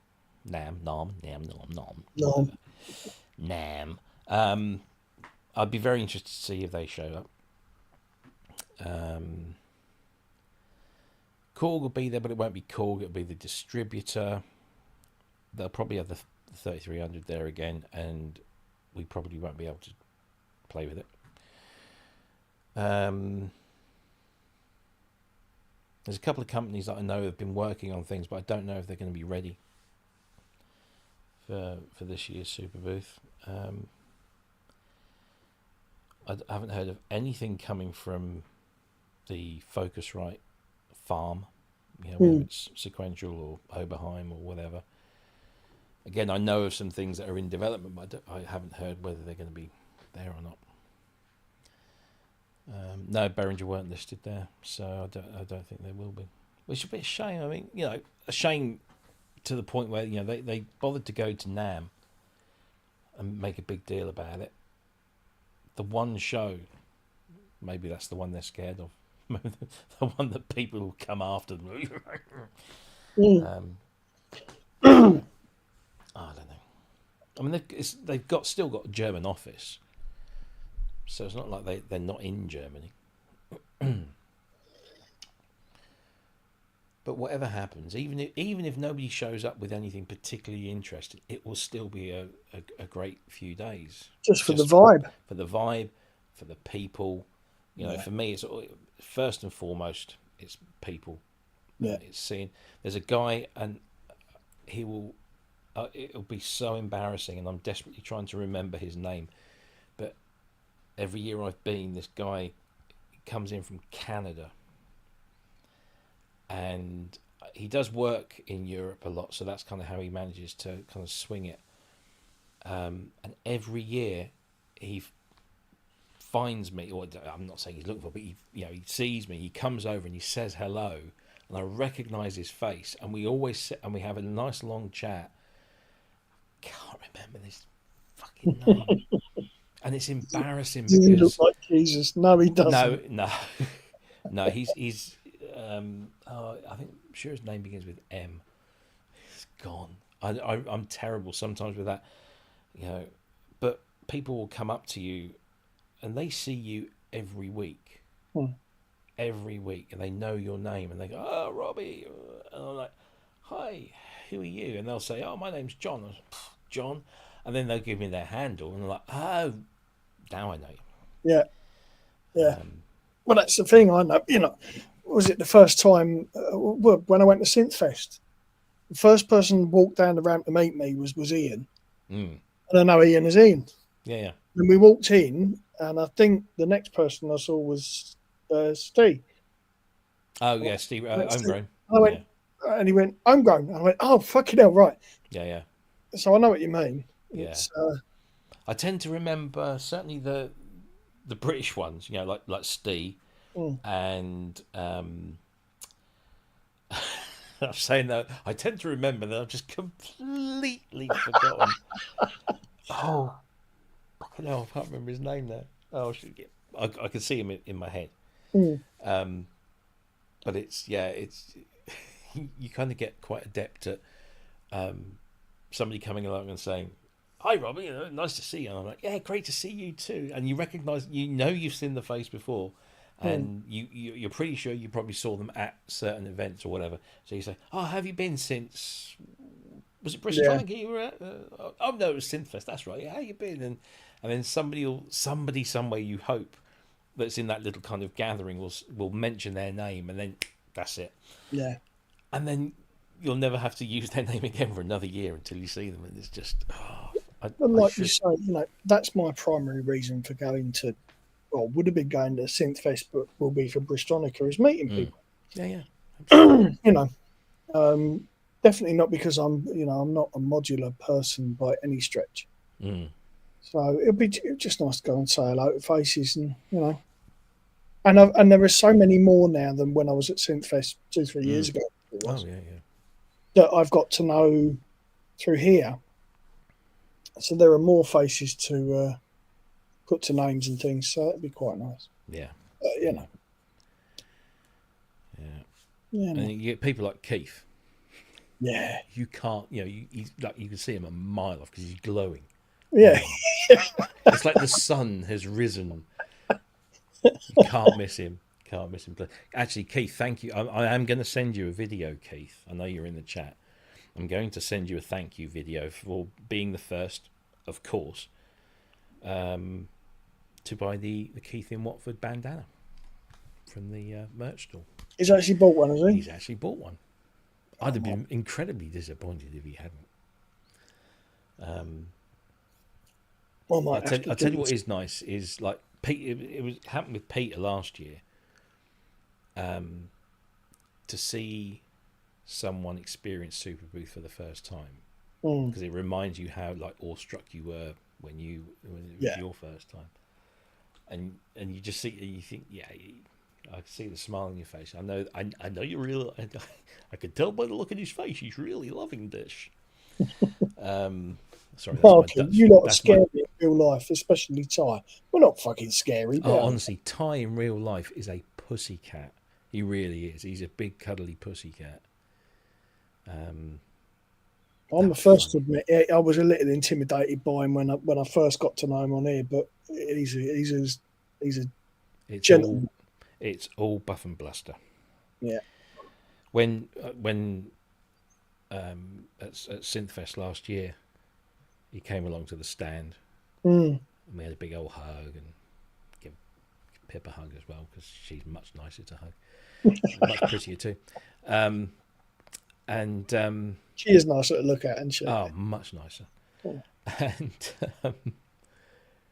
I said, "Oh, have you been to see Tom yet?" No. Come with me. So I took him round to see Tom, who was doing the what does he call it? I can't remember. Was it the T Maximus or the No, the ARP 2500 thing. Oh, the TC 5000. Yeah. And all of a sudden, this guy becomes a child, and he's like this. He's bouncing. Yeah. And I'd lost him. That was it. I took him over there, and that was it. He was gone. So I sort of looked at Pip, and we sort of, and I went back and left him to it. But again, that's somebody genuinely interested, rather than it's this new product. They're genuinely interested in something different. Yeah. And not only that, somebody who properly knows, like yourself, what these things can do and what. Yeah. He came back. He eventually came back over, and I said, "He bought one." He goes, "What do you think? Am I done?" Fair play to him and all, Of course, he gets a lot of stick, because it's I'll buy that, I'll buy this, I'll buy that. It's like, well, fuck off. He's earned every bloody penny of what he, of his buying power he's worked for. You let him get on with it. Yeah, absolutely. Yeah, I'd love to meet him. I've met Tom. I just didn't really get Tom to talk to him because he was too busy. Tom. Yeah. Again, Tom is another one of those guys that he's very shy. He's not into. He's not outgoing, so to speak, is he? No, but he's so. I mean, when you get talking to him, he's just, as soon as he starts talking about the stuff that he's doing, and he lets his sense do the talking. Yeah, he's a real treat. He's a diamond. We're very lucky to have him as a manufacturer and a designer. Do you know what? Would you ever think you could get him on PSN? I'd like to, but I just don't think it's his thing. I'm sure I've mentioned it to him, and it's always been like, maybe one day.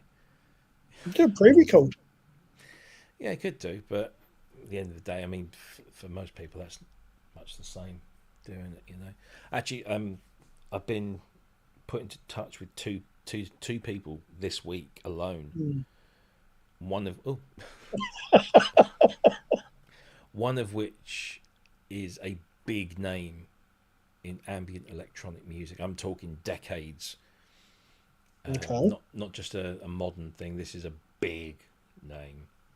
So I've got to get back to them. And there's another one who's a Canadian guy who I'd never heard of, and they were recommended to me. And they said, just go and watch this video before you do anything else. Just go and watch this. And it's a live performance, about a 30-minute live performance for a radio station. And it's this guy, Michel. He's French Canadian, comes from Quebec, and it's him with a few synthesizers. There's a Mini Moog, there's a Korg MS 10 or 20, I can't remember now. A Rhodes, and what looks like an accordion, but he's not doing anything with, there's certainly no pumping, but it looks like an old accordion. So I don't know what it is. With a string quartet. Right. And somebody said they said it basically he's using the Mini Moog in a way that nobody seems to use Mini Moogs anymore. And it's kind of ambient but chamber music, but that it's very difficult, but it's lovely. Really, really nice. It's kind of, it almost had me thinking a bit of like are you familiar with Penguin Cafe Orchestra? If I'd play you a song and you'd go, oh, okay, yeah, I know that song. You might not know who they are, but they're a sort of British thing, but they sort of take like change, like there's like a string quartet thing, and then they sort of blend it. And I really want to get this guy on. So I'm going to try and get him. I've never heard of him before, but they're from Quebec. There's somebody else. I don't know. I've got loads of people on the boil. It's just trying to nail them down. Yeah, well, that's always going to be the thing, and it's getting. I mean, I'm desperate. If I want to try and do something with Maid of Ale in hands and radiophonic, because that's going to be pretty impressive. Again, that might have to be a pre-record though, wouldn't it? Yeah.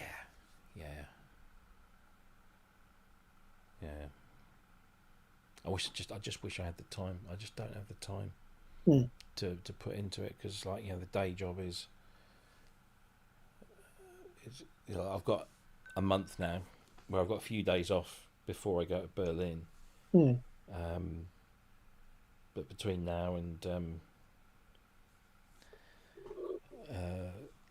sort of Superbooth, I've got so much work on and pressure because it's got to be done. Everything else has to go by the wayside, and then I'll have somebody call me up or email me saying, "Oh, you haven't had a podcast in a while." Yeah, I know.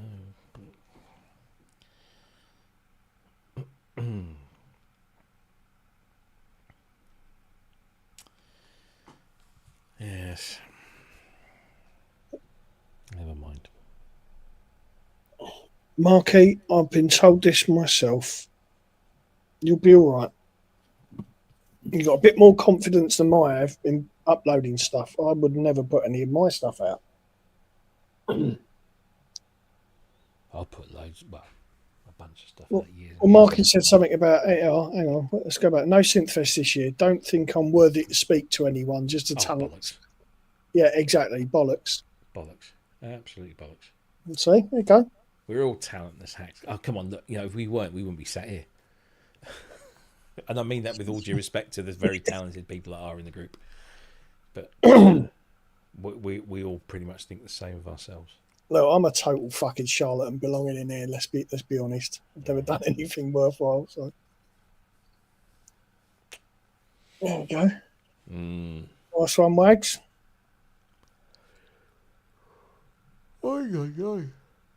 Yeah, I'm the same. I'm not going to be awake long, mate. No, I think I might have another. I've run out of tonic water, so I can't have a G&T. Oh dear. And I don't want to crack open the. I bought 3 bottles of grappa because they were on special offer, and that was at the beginning of just after Christmas. So now we've made it into April, and I've got through 2 of them. Fuck. Well, there's, you know, it's not too bad. I mean, you're only having this much at a time. But when I saw my cardiologist, he said, "So, how many units are you on?" I said, 14 or so.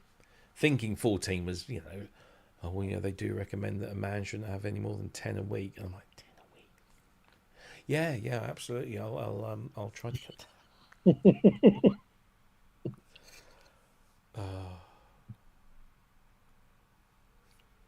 I don't know.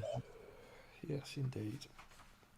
Thing is, you start removing too much from your life and it becomes boring, doesn't it? I know. The thing is, I could probably get away with drinking what I drink, which isn't a huge amount, but I could.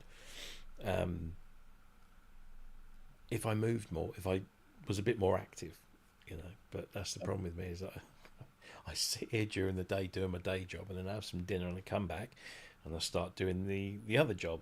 Yeah. Or this, you know. I could have quite easily done something else tonight, but after lumping that fucking synth into the box, it took 2 of us to do it. Because first of all, I had to take the legs off, but I needed to get it up and tilted. Then took the legs off, and then packing it into the box. We're like, should we put the thing on the floor and then put the box on it? But then you've got these reinforcing pieces.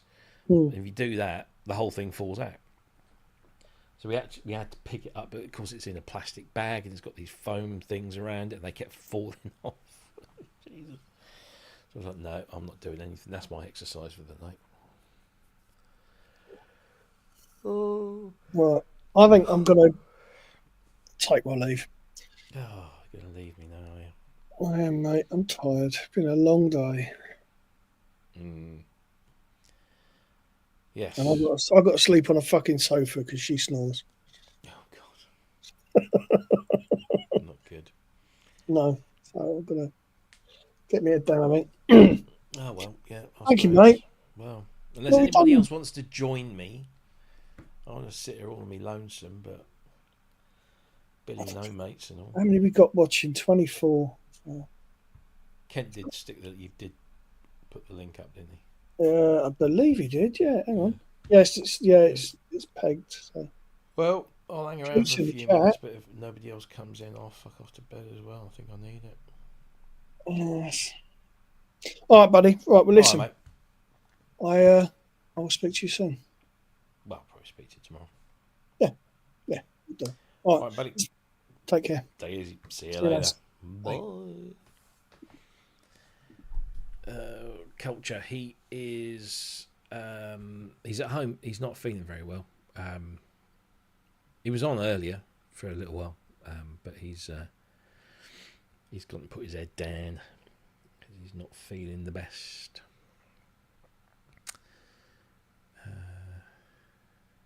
Yes, Asio, Billy No Mates song is very good. Do like a bit of Billy No Mates. Even though I feel like that now, just me talking to myself, essentially. Dear. Never mind. Well, I'll give you a couple of minutes if anyone wants to jump in.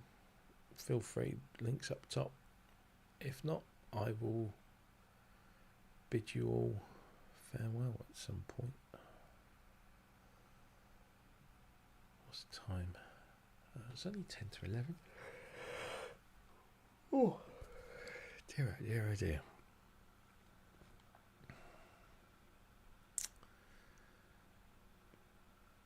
I don't know what I've got to do. Plug these back in.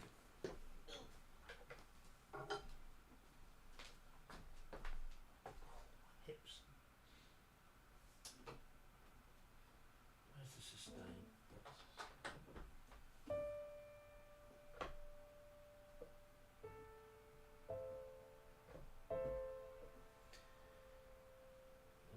Maybe that's not the sustain pedal.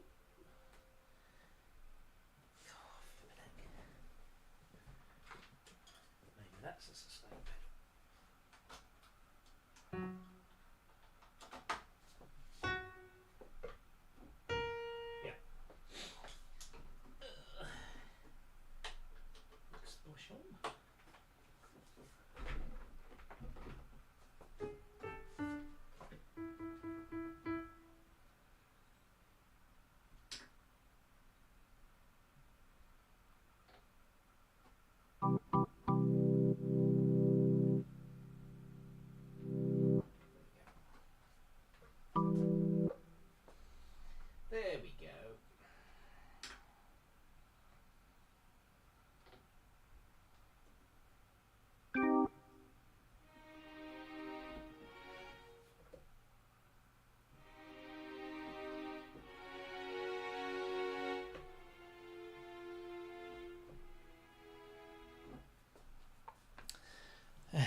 Matrix Brute. No, the Matrix Brute's been over there for a while now. Or yeah, over there. Yeah, something else has moved. I haven't swapped anything. See that big box there? Something's been reboxed because it has to go to the synthesizer hospital because I was a twat. It would be a good space for the Matrix Brute, yeah. But I don't know, maybe. Do the legs work? I don't think the legs work on the Matrix Brute. But I prefer my Polybrute to be next to me. So I feel a bit lost without it at the moment. Oh, excuse me. Yes, I had a few little things move around, but this will go back up over there, and that will go back over there, there somewhere. That's the whole way I've designed this now, is that I can just pull synthesizers off the shelf and put them onto a stand and play with them, and then put them back when I'm done. That's what I do when I do it. I've got to send the drums back. I've got the Roland V drums being picked up in about 10 days. You'll miss those. They're very good. Very expensive, but very good. Yes, yeah, you do kind of need a bit of a... That's what this stand here is for. You see, there's a stand just here. It's kind of in the middle. And when something new comes in, that kind of where it goes, play around with it. And then decide where it's going to end up if it stays. Not that there's much room for anything. I was looking at a Yamaha SY99 that's in West Wales. I mean, you can't get any further from me, really. It's in bloody West Wales. And he doesn't want a huge amount of money for it. And there's only one little thing wrong with it, which is easily fixed. But other than the fact that it's in West Wales,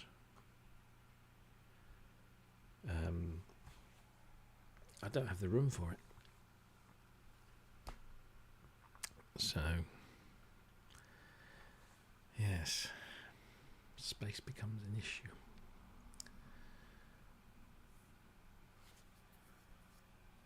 Is there anything interesting here? Groundbreaking new modular synth with total recall and door integration. I don't even know what that is.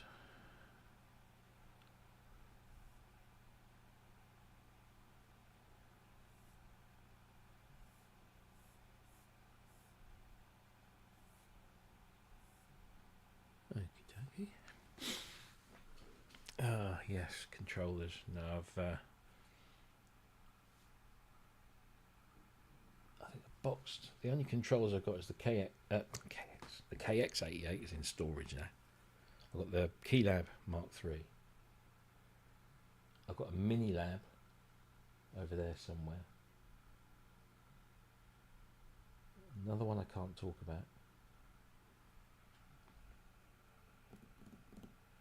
Yeah, that's it. So I've got all my other controllers. I've got a Keylab Mark I 61. That's boxed up in storage. I've got a Keylab 61 Mark III. That's boxed up in storage. Got a Akai MPK 49 boxed up in storage. There can be a point where my storage unit is going to have more synthesizers than my studio. There we go. There we go.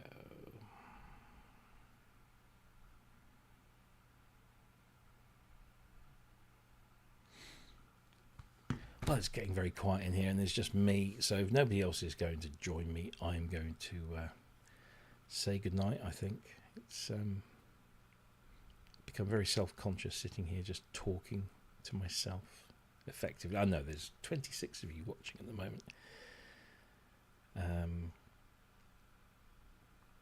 Yeah, but yeah, so tomorrow night we've got myself Andrew's back and Jason is back because Kent's having the night off because he's not feeling very well.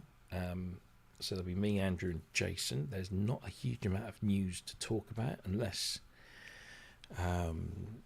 something new comes out in the next 18 hours or so. And I don't expect that to happen. So we will be filling a lot for the 2 hours. But we've obviously got the Behringer 2XM that we can have a little talk about. And also the, what's the other SEM clone? The NR Synth Solo. Which is about 10 times the price of the... No, it's maybe not as much, but that's another SEM clone. And of course, Reason bringing back Recycle. Not that it, for me, it ever went away. I've always installed that. It's one of the first things I install on my computer. And I was pretty sure that the last version of it, which I think was 2.2 something or other, I'm pretty sure it still worked on my Sonoma Mac. But how cool that Reason have brought back Recycle, and not just brought it back, but updated it so it works on natively on ARM chips. So there's actually a Mac version that runs natively on Apple Silicon.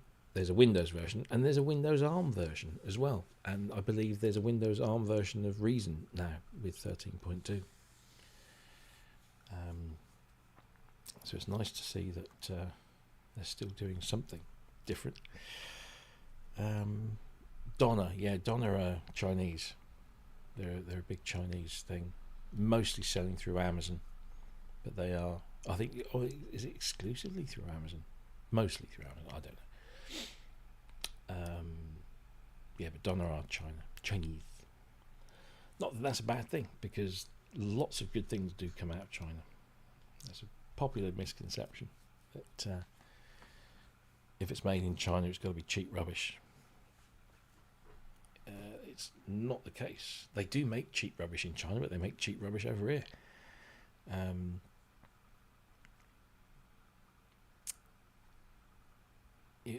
Chinese make some very good stuff as well.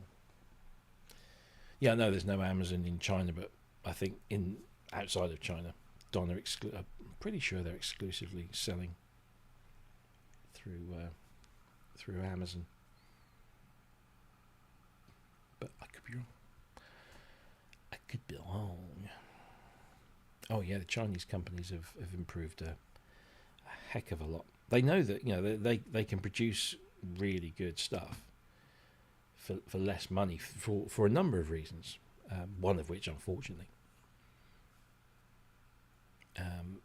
is cheaper labour. Oh, of course, yes. Sorry, Switzerland, CH. Yes, I read up about that, why Switzerland is referred to as CH a while back, because if I knew it, I'd forgotten it. But, yes. Of course, yeah. There's no Amazon in. Strange, isn't it? The way the world works. Have I got cats?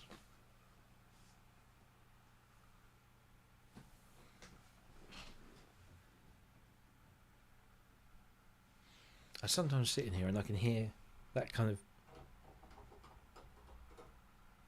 clacky sound, and I look round and there's a cat marauding gymnasium like through my studio. Oh.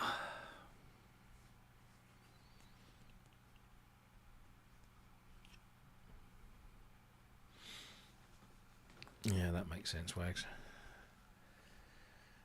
Yes. Communist clacking Castro. Indeed. Anyway, if anybody's looking for drinks coasters, cork backed, look at that. Those arrived today. Got some other bits coming, so I'll show those when they arrive. Yes. proper coasters. Right, yeah, I'm gonna knock it on the head because, yeah, I know I'm talking to you guys, but to me it feels like I'm talking to myself. But anyway, if you're going to Superbooth, it's the mankini grid. There is a bikini. There is a bikini in the product line. I'm just not entirely sure how I make that a PS. Do I just put little wavy logos? Oh, I'll have a look. But PSN slippers, I'm pretty sure they don't do PSN slippers. Let me have a look. Let's have a look, see. So that would come under apparel. T-shirts, hoodies, bottoms, tops, sweaters, tank tops, jackets, activewear, dresses, accessories, socks, shoes. Is there anything under shoes? We've got canvas shoes, we've got flip-flops, we've got high-top canvas shoes, lace-up canvas shoes, slip-on canvas shoes, sliders, athletic shoes, but no slippers.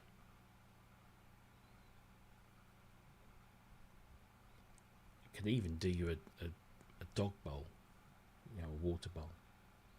I can't do your slippers. Sorry about that. No slippers, I'm afraid.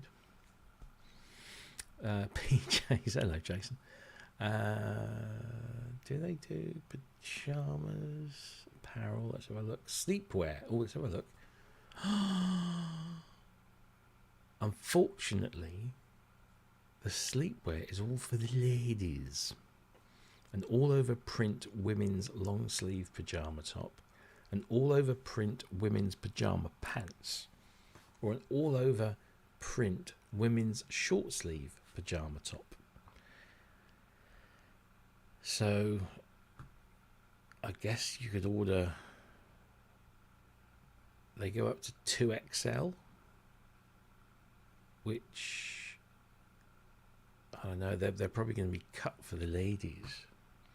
So, if you've got some moobs, no PSN jelly. Oh yeah, the PSN coffee. Yeah, that's something. I've still got the tab open, and every now and again I go through my tabs to shut a bunch of them down, and I come to that one. I think, oh yeah, I still haven't investigated the coffee. You have to request it, and you have to request 50 bags or more. And then you have to choose your blend. It's not a simple process, but they do it. So yeah, I'll probably have to start off with like a medium blend, so nothing too strong, nothing too weak.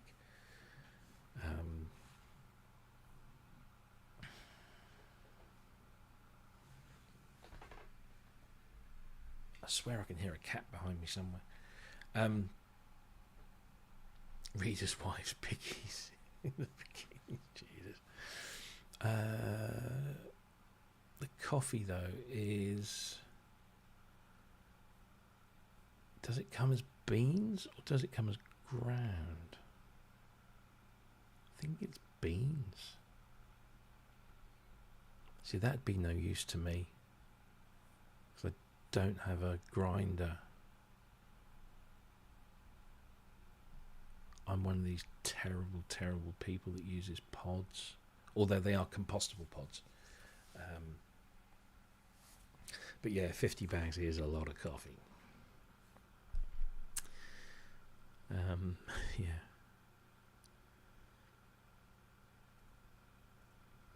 No, I'm a lazy bugger. I went for pods, but I went for compostable pods, so it's maybe slightly less hassle. or sorry, less impact, shall we say? Anyway, where's the stats page on Bandcamp? Because apparently, do you have to go into your account? Maybe.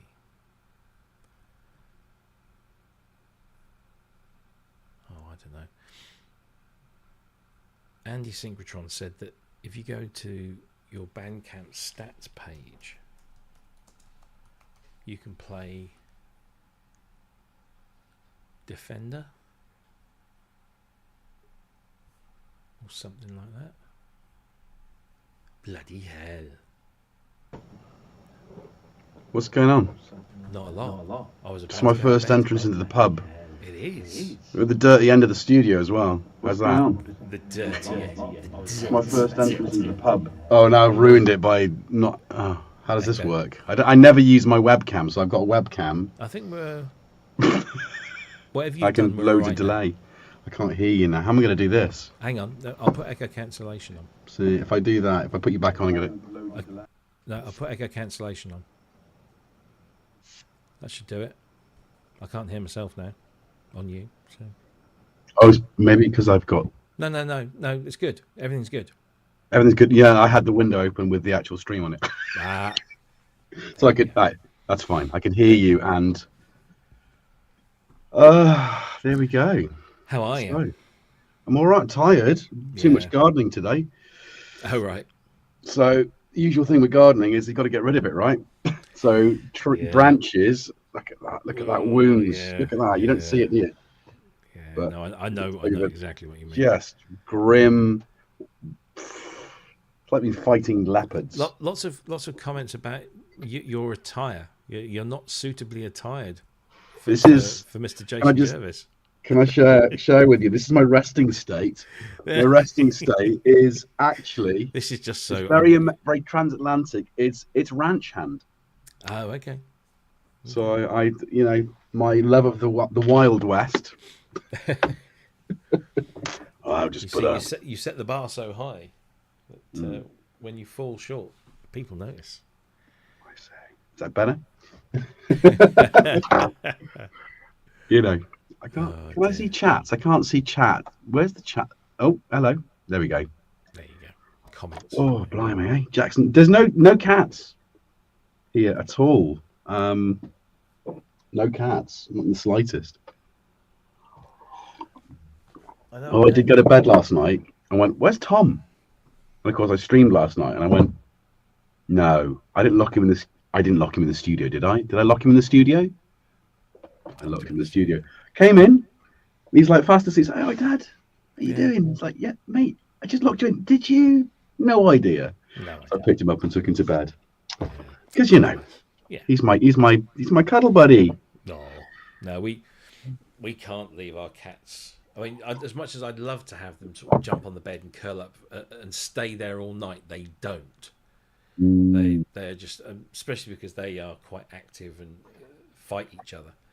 Yeah, well, that's a thing as well. I don't say fight each other. They mostly tolerate each other, but every now and again, the little one asserts herself because her brother's like 10 times as big, and so she likes to assert herself, and that just results in lots of fur flying. So we just say no. We put them in the kitchen.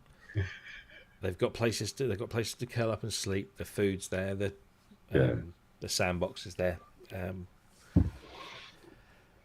Normally we say when we lived at the old house, they could go out at night. So this camera's. I need an ND filter on it. Auto exposure, isn't it? Oh, horrible. See if I can get onto that. It's just like I say, it's the webcam. It was the easiest thing. I mean, obviously, I'm not in front of my main camera with all that business. So yeah, but yeah, winding down for Bedminster. Yes, Say in the West Country. But what am I looking for? Well, I can't even type things. I'm looking for Logitech Hub. Oh yeah, I used to use. Was it Logi? I think they just call the app now Logi, don't they? Logi, yeah. Logi. It's just because I've got some exposure control on it. Maybe I can get it to look a little bit less ugly. It's Oh, I've got it set up to my own setting. Let's try and. I don't know. What are you doing? Oh, whoa! That was a bit of a shift. Calm down. It's on the lowest ISO setting. Auto exposure's off. Preset. Where's the rest of the settings? Literally shutter speed's all I've got access to. Image. Oh, brightness. Let's turn it down. Oh wow. Auto white balance. Let's turn that off. Let's get it really hot. There you go. Let's make it look loads of market. Look a bit of colour in your cheeks now. Look at that. More saturation. And let's get it super sharp. There you go. I can go cold. It's like an 80s Photoshop. Isn't it? Yeah. I've just started using Photoshop. I made this album cover. Wow, look what you can do. Actually, to be fair, I think I did that on one of my early videos. I played around with these settings and I quite like that. Actually, I haven't watched it for a while. It's the one I did on the Nat. Oh, the famous Nat one. Yeah, the famous Nat one. That's 6 years old now. No, 5.5. But it's a long time. In I know. In the internet. Oh, hello. Oh, that's better, isn't it? It looks very. Yeah. I do look a bit pasty, but pasty. But that's kind of pale and interesting, right? I could always go. Where's the desaturation? Okay, that's again. I could do it now, like the other German videos. I don't want the color in the video. Turn it down. Okay, Jervis brings the color. Let's put it in the middle. But I do like a subtle desaturation. It's quite nice. Yeah. Look at that though. My hand's disappeared. This is silly, isn't it? It is. But that's what happens at 11:15 at night. Who is this undressed person as your head? I don't know. I don't recognize him myself at this point in the day. Poorly dressed with a webcam and a cup of, what am I drinking? Pucker nighttime tea. Yeah. Yeah, I was just saying I've run out of tonic water. I was going to have another G&T, but not happening. No. I might have a little nightcap. Yeah, do that. A little bit something. Although I really shouldn't, according to my cardiologist. So, but you only live once. You do it. Do it. Just put it in you. I'll join you on a. I'll put you on a. I'll join you on a. I'll see your alcohol and I'll raise you a pipe, sir. Yeah, see, that's one thing I gave up. Not pipes, but tobacco. No. Well, it's the good thing about this is that I gave up smoking cigarettes before I was 30, and then bloody Steve Winwood would give us a cigar at the end of a tour. So I kind of got a taste for that, and it was scary the first time. So I thought, is this going to put me back onto fags? And it didn't. Did not. No, not at all. It did not start smoking again. And then this pipe came from Denmark on a 2009 tour. And Steve took me to a pipe shop to buy this very pipe. Wow. So we cycled across Copenhagen to get this, and he bought some tobacco, and I bought this pipe, and it was nice. Bram Stoker. The last time I went to Copenhagen, I got there so late, everything was closed, food-wise. Even the hotel restaurant was closed. Oh wow! So I ended up walking from the hotel into the main kind of square or whatever it was in the centre of Copenhagen, and there was a Mackie D's. So I had a Mackie D's in Copenhagen. I was really living the Danish lifestyle. That was, they wouldn't have. Surprised you found one in Denmark. Yeah. It's not Danish, is it? Went back to the hotel, went back to my room, put the TV on, and it was hardcore pornography. Oh, lovely. So yeah, there we go. Didn't come out of my room for 3 days. Ordered in. Yeah. Luckily, I was only there for one night, so. But it felt longer. Here come the. Here he is. Hello. Hello. We finally got the same stream together, Jason. Imagine that. I mean, of all these years, it's finally happened, and I'm just about to stoke my pipe with Stormy South. Is it? It's a limited edition. What It's is it? Kop. It's a German brand, and it's bananas. It's raisins. It's really flavoursome and quite mild, so a good one to go to bed on. Sounds like a drug. Technically. I could go for Caribbean Blue Win if but this is Stormy South Limited. Oh, limited edition. So Stormy South, yeah. Nothing stormy about this tobacco. It's too nice, too joyful. You God, mentioned I've not had cigars. tobacco since I gave up tobacco when I was 23. Yeah. Crikey, that is going back a couple of years then, isn't it? Yeah, yeah. What were I those? was The on 40 a cigars. day. I used to do What were those cigars 40-day roll-ups. that were dipped in port? Were they called old port? There were Oh. cigars dipped in port. Don't They remember were them. called old something. It might have just been called old port. But they were lovely. Used to love smoking. I them. quite liked to pipe back in the day. Never did. Never smoked it regularly, but Well, yeah. Again, this is something I can take or leave. I don't have to smoke it every day. I haven't had one for about a week, so I can do it. That way. Oh, this is where's my lighter? See, I was addicted to the nicotine, so I had to properly. My lads are the same actually. They don't smoke now at all, but they would smoke. They'd go to a party, smoke, and then not smoke for another month. Yeah, my mother-in-law used to be like that. She would occasionally have a cigarette. Oh, let me have one of your cigarettes, Rob. And I didn't realise you smoked. She said, oh yeah, I just when I feel like it. And she I have a fag when I have a drink. Yes, people do that. I couldn't. I was 40 Marlboro a day for years.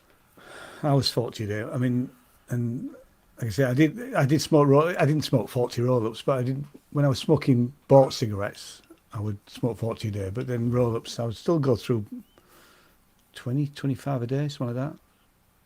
Crazy, isn't it? I had one of those little tins which put.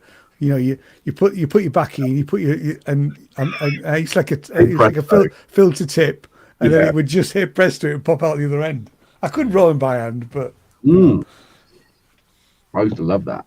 I used to love rolling them by hand. That was part of the process. Is having a little, is having the chat with the roll with your mate, and then just having I mean, music shop work. I mean, that's where all the business was done outside the shop with a fag. Yeah, that's where I met, and hung with James, Steve Winwood's kind of studio manager, and that's what got me the gig. Really, is those moments of just getting to know people, and that's part of it, I guess. I watched I saw your pictures of touring with Steve Winwood. It was good. That enjoyed that. Amazing moments, really. Yeah, special and fun. A lot of fun. And Steve was good. Oh, he was up for loads of stuff as well. Although I did go a bit far a couple of times. Well, you meant to, aren't you? Yeah. I've just read what Culture Ghost said.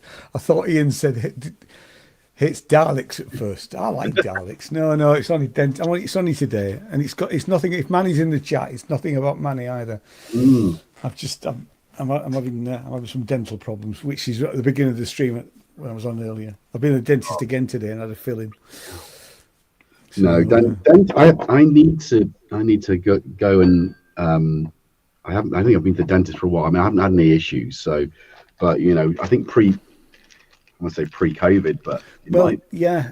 I mean, when I was still living in Yorkshire, I went a couple of times. I was on the NHS there. I mean, I'm having to go private now because I can't get a dentist down here. Absolutely no, So I did go for a couple of appointments in COVID, and it was weird because everybody's gowned up and masked, and it was all really everything was but if you're on the NHS, be careful. Are you on the NHS? Yeah.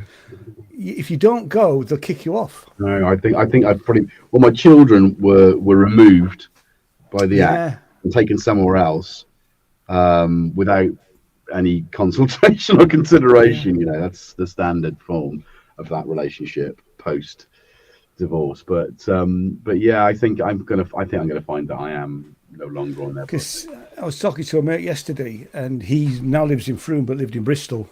Oh, and okay. He turned up at the dentist in Bristol, and they said, "Oh no, because she hadn't been for I think he said a year." But I mean, normally you that would be a normal appointment, wouldn't it? A year, Annual, yeah, for sure. Yeah. For sure. You know, it's I need to do that. We should give him a ring next week. I've got a couple of days of. I've got a week off, so I think I'm just going to do some personal admin, you know. But I'm going to head back to decorating the bloody house as well. I've got gardening up the wazoo. But it's just like, calm down. I've got some footage I need to go through. Oh no, I'm going to do some gardening instead. Oh well, okay, I'll do. No, I'm going to do some decorating. well, I don't do the garden. Luckily, we haven't got a big garden; it's only a small garden. But that's Jane's job is gardening. She's into all. I just go, yes, love, do whatever you want with the garden, you know. Well, I've got the estate to look after, you see. So of course you have, yeah. The best thing, because we moved into this house, we've been here nearly a year. A couple of weeks, but a year, and for 3 weeks we had no furniture. So literally, I was able to touch up all the paintwork and do, paint bits and pieces, and with no furniture anywhere to move. It was great, you know. Yeah, I love that. You know, that is the part. I mean, I've got my hallway. I mean, again, you know, I went mad in the beginning of the year. Our local home base was closing down, and I managed to get so much paint at ridiculous prices that it's like, well, this is going to do every room that I need to redecorate. But of course, that then becomes a honey-do list, right? But I am my own. I'm a single person, right? So I'm literally me and the kids, on me and me. So I've made my own bed. Now I've got to lie in it. yeah. Actually, our home base is closing down. No, if it hasn't closed already. Yeah, I don't know if it's gone out of business. The website was up for a little while, but I don't know if the company itself has got. It's difficult time for retail, isn't it? Yeah, we went at the beginning of March, and it was last, the 50% off or whatever. And we had to look round, but we didn't buy anything. There was nothing we needed really. You know. Where are you? I'm in Frome. Oh, you're in Frome, so it'll likely that if it was 50% off everything, it would have gone down to 90% off. I'm sure. Yeah, if it hasn't already, it will do soon. It will be closed. I bought tiles as well. Well, if you ever get round to doing your tiles, I have got a proper cutter, one of those table things. Water, brilliant. Yeah, because I once, not our last house, the one before, I did the bathroom out, and I bought what I thought were 6-inch tiles, and I was going black and white, so it was very, very Victorian. Yeah, nice. Except that one of the tiles was meant to be 6 inches, but it was actually not. So I ended up cutting a little bit off every bloody tile, and the only way to do it was to basically buy one of those electric tables. I've got one in my dilapidated shed, which I don't even know if I can get to, because I've got a bramble forest in that particular part of the grounds. So I don't know whether it works, but yeah, I mean, I'm not in a position right now to do that because I've got kitchen to do, mainly with the kitchen, because somebody wanted crackle glazed tiles in the kitchen. Okay. Didn't question it, went for it, and as a result, they're pretty nasty. Because they're crackle glazed. The clues in the title, crackle glazed. What's in the kitchen? Lots of moisture, lots of oil, lots of airborne oil. Airborne oil. So ultimately, but my kitchen needs to be done. So it's like, Yeah. I need a benefactor. That's what I do. I need a sugar mama to come out of the woodwork, please. Exactly. Well, he's here, Robbie. he's loaded. He owns all of Norfolk. He does. The lad of Norfolk. Oh my God, this is not quite as comfortable as I wanted it to be. But there we go. It's a spinny chair, isn't it? But yeah. So yeah, that's this year for me. I think is basically trying to sort of negotiate the DIY projects, get the garden back to an outdoor space I can enjoy. And I do want to spend, and I said this in my stream, I think this week, maybe last week, I want to do live jamming again. That sounds like a great idea. Garden. Yeah. It's a beautiful space. I mean, it's got to be used. And I did buy one of those Coleman domes So actually, even if the weather's bad, just being outside in nature and having a microphone to capture the sound of the neighborhood, it just adds something different that you don't get when you're in your studio. So That's a great idea. Yeah. Okay. Well worth the degrease them. I don't think you can. I've tried, honestly, and I've got some very serious degreasing engine oil, and it didn't work. I mean, there's no splashback on the hob, but these tiles.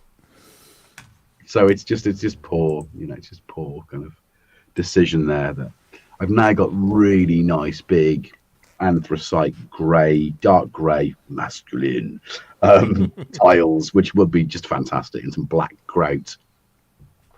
So I'm going to have a death metal kitchen. We say, can you lay them on top of the other tiles? Because you can sometimes do that, can't you? I wouldn't do that though. I mean, take it off. Because I'm going to redo the kitchen, I'm going to go strip it all back. And also, I've got issue with I rewired it, and I didn't do a great job. So I'm going to tackle that as well. Whilst putting in one of the kitchen cabinets, I drilled through the cable. Oh, nice one. It's like, ooh, that was nice. Let's do that again. I moved into a brand new house with my ex-wife. We bought it. We bought it before even the foundations had been laid. And we used to go back every weekend, watch it, go and get really excited. And we moved in, and on the second day, my ex-father-in-law drilled through some electric cables, putting up these little stupid little shelf things that you put tiny plants on, and he just went straight through. So I went up to the site office and I said, look, have you got one of your sparkies? I'll pay him whatever he needs to come round. He come and he did the whole, well, mate, I'm gonna have to cut and they had to cut a hole in the wall to then put a replacement piece of plasterboard in and get it all. Made my father-in-law pay for that bastard. Yeah, absolutely. Asio has just said painting is easy and fast. Painting is easy, yeah. But the biggest job is taping and cleaning, and it is absolutely. Yeah, To be honest, I have found the longer you spend preparing the job, Cat. Come on, then. Yeah. He's got through the portal. The portal. Come through, child. Come on. I can't remember the last time I decorated. Come on. Because for the last 25 years almost, I've rented. Yeah. So, actually, no, we did. Well, I didn't do it. My wife did it. She repainted something in the bathroom. And that was it. But for the last 25 years, we've rented. So, it's just always been, magnolia. I don't think we painted our last house. We were there 10 years. Look at that gorgeous example of a cat. His head is the same size as mine. Look at that. He's gorgeous, isn't he? He is. He knows it, though. Bloody. Yeah. But the last time I properly decorated or had my house decorated, I got somebody in. I think we do that now, really. I mean, it was easy. Like I say, it was easy to paint it here because we were only touching up because the house was in really good condition, really. The last house, we were going to start decorating, and then we decided to move, so there was no point, So I'm very much of the opinion that I really don't care what anything. I don't care about the colour of a room, or the colour of the curtains, or the pattern, or the carpet.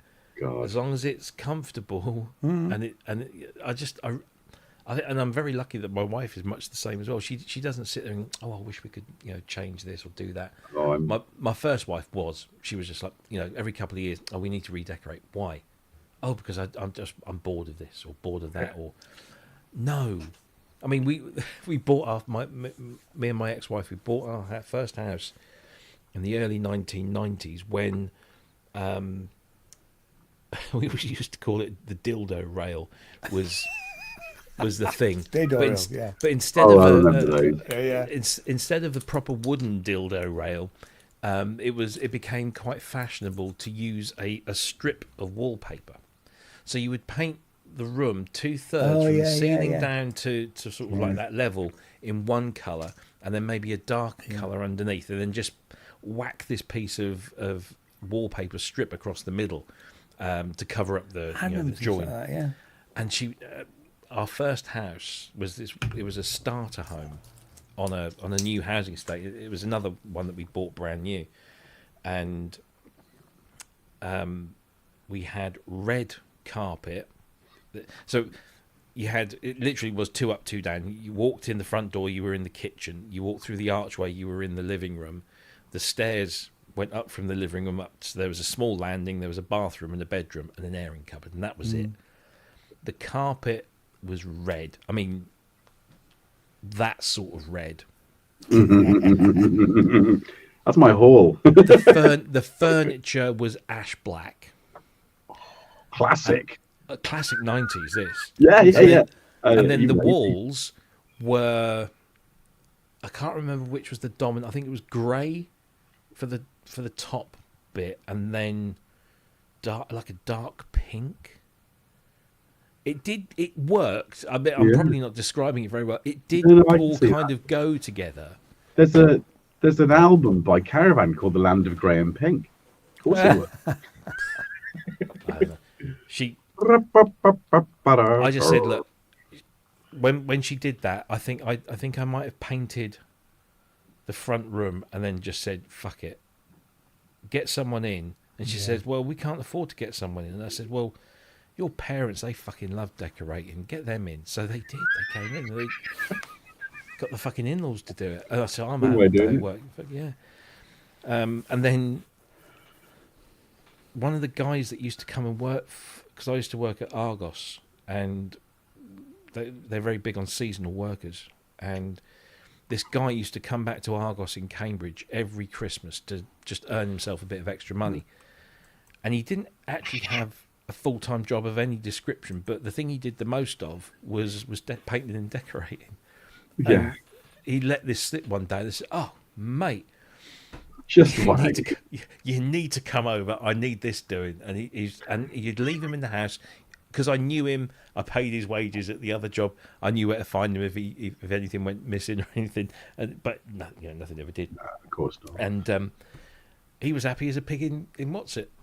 Just redecorated my house to my wife's specifications. So, brilliant. I can't stand decorating. I like gardening it. and decorating. Hate it.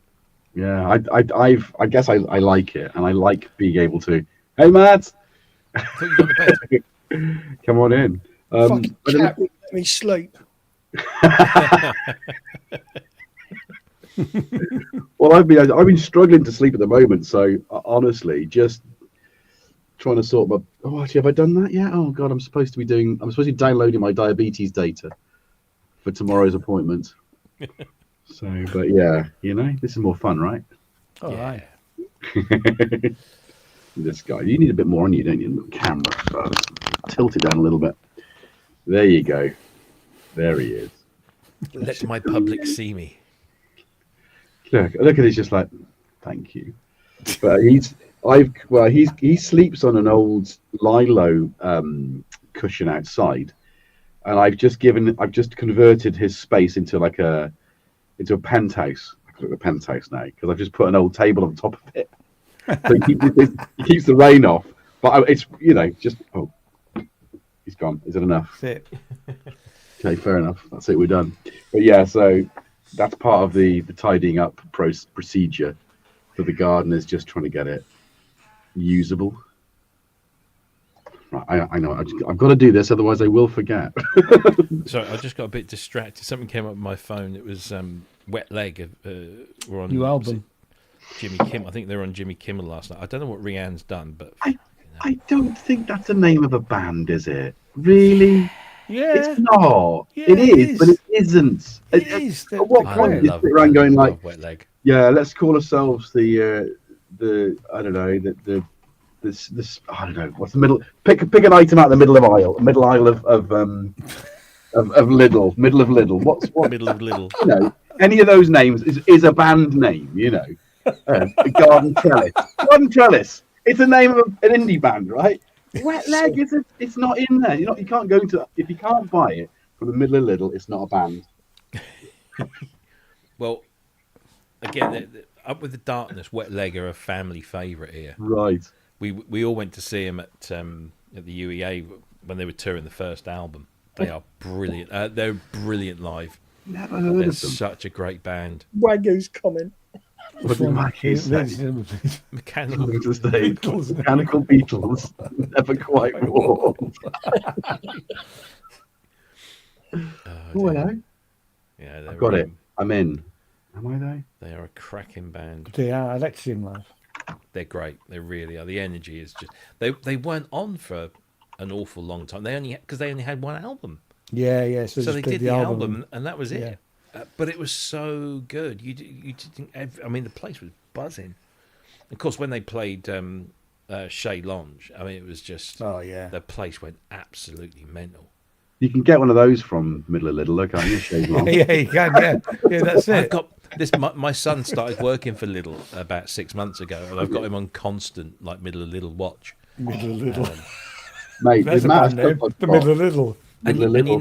know, That's a band name, isn't it? Yeah, Middle of Lidl. You know, they do a theme every week, don't they? So they do a Spanish thing. There's Iberian week this week. Pocket fluff. But he will Simon's come in and does say, it. "Oh, by the way, next week it's such and such a week," and so we're like, "Okay, yeah, well, make sure you keep your eye out for some of this stuff," because like when they do Italian week, they always used to put grappa on, but they don't have the grappa anymore. So we pick up like the limoncello and other bits, especially the biscuits, the Italian biscuits, because that just reminds me of my nonna. Yeah, but yeah, it's great to have inside information at Lidl. Definitely is. Yeah. And of course, we get the staff discount now as well. So, well, that's not to be sneezed at. Not with Lidl. They're very generous. I mean, you get free stuff as well. Like you do. can get, every week, as Jackie comes in and says, "Oh, there's a couple of pastries or pastries." something. Yeah, I've had free pastries because Jane's on the Lidl app. Yeah. That's I miss those though. If you know what I mean, I'll go in. I'll remember that I've got a free pastry or whatever. By the time I go in there and I open the app, it's like it's expired. That's how infrequently I go to Lidl. Really, it's not on my way home. We just send Luca a message and say, "Oh, can you get some of this?" And he'll come back. He comes back laden with stuff. He's had to walk all the way home. Bless him. Keeps him fit.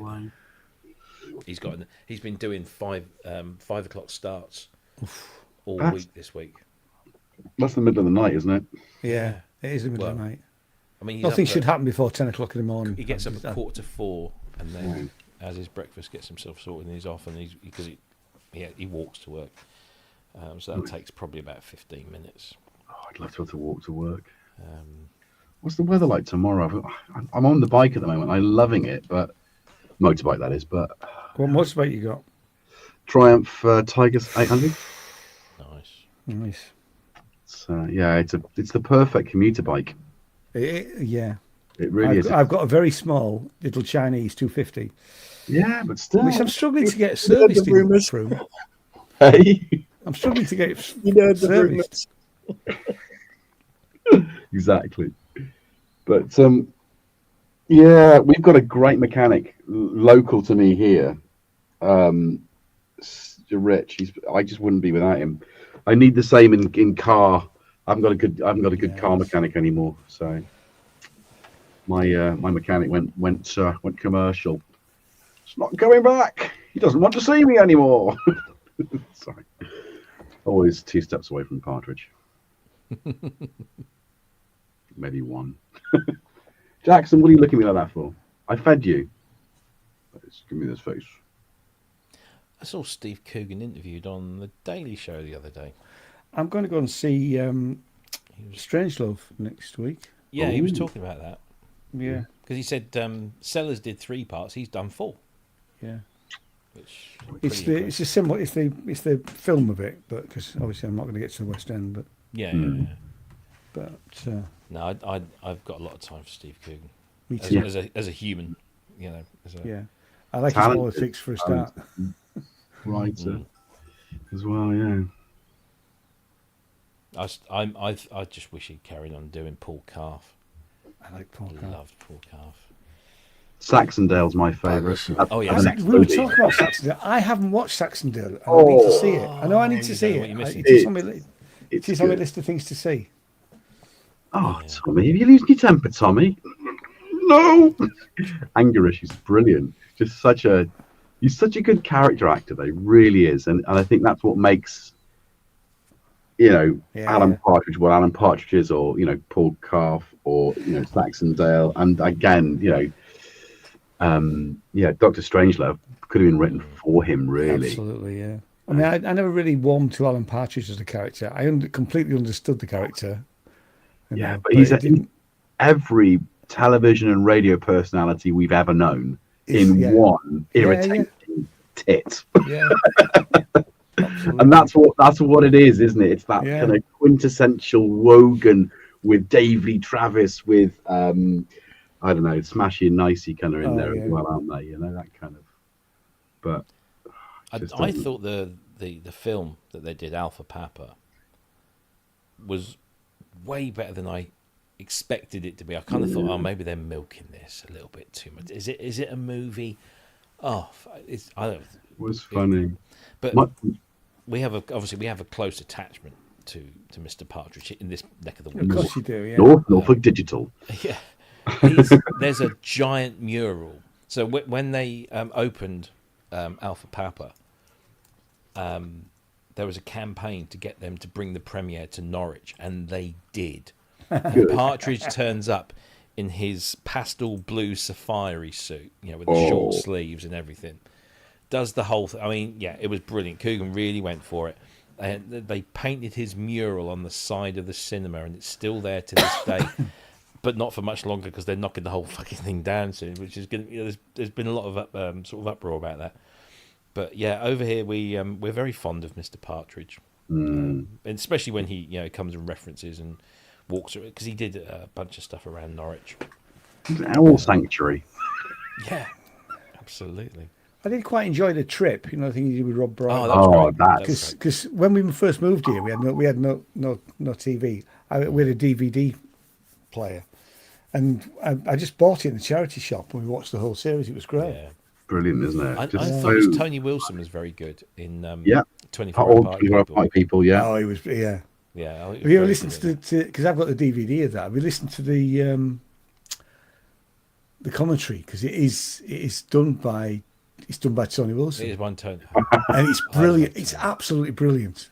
It's just superb. See, I like Tony Wilson for the same reason I like Paul Morley.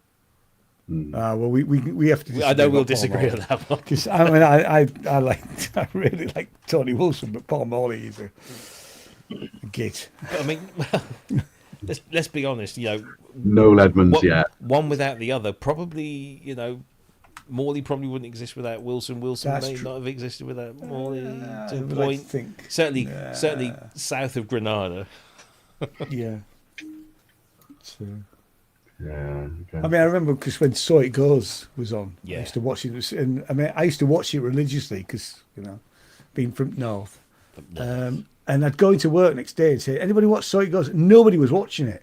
I'm going, "There's some great. It's brilliant. This thing. There's all these amazing bands." First time I saw the Sex Pistols, was there, and then I went to see him in Scarborough and walked out. It's just. Imagine that. Yeah, I know. I honestly, I have to say, they were crap. They were really crap. I think that was the point, though, right? Yeah, and it was just they were fighting with the audience, as you'd expect. Did you get to see any of the clips of this new version of the Sex Pistols with Frank? Is it Frank Carter? It's Frank. Is it Frank Turner? Frank Turner. No, I haven't. No. I mean, I can see why John was a bit. They've become their own tribute act, haven't they? Really? Yeah. Well, that's exactly it, isn't it? You can't blame them doing it for the money. Anyone can. No.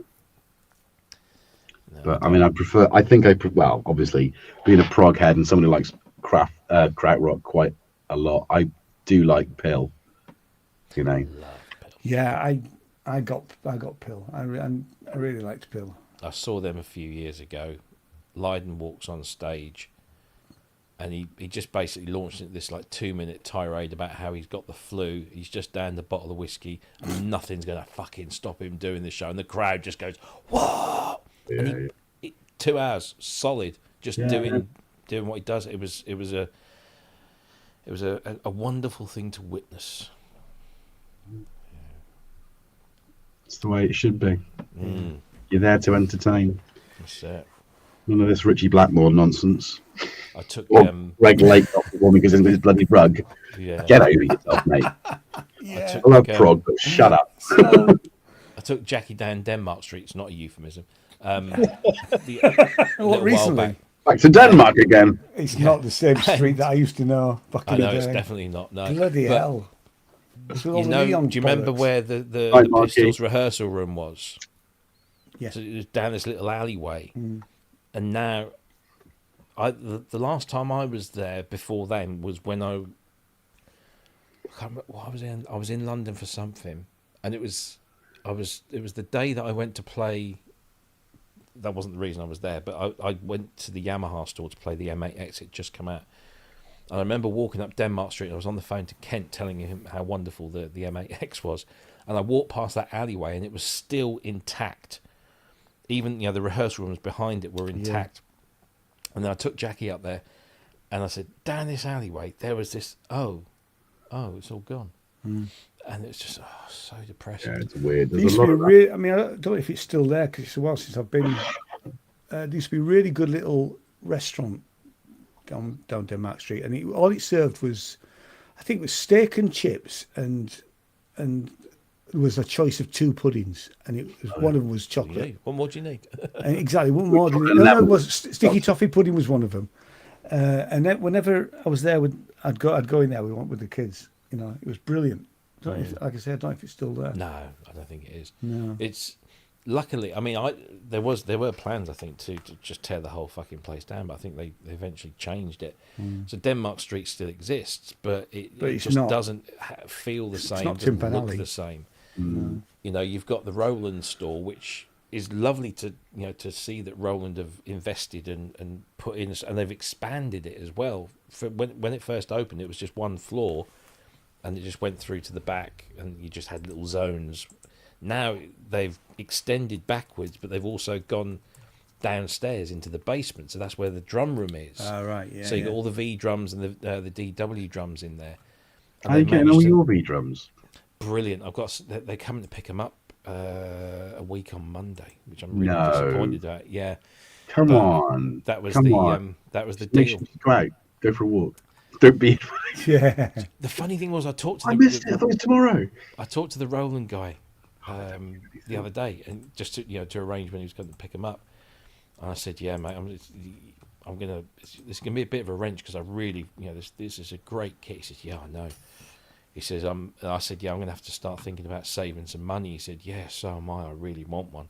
But you work for Roland, the fuck.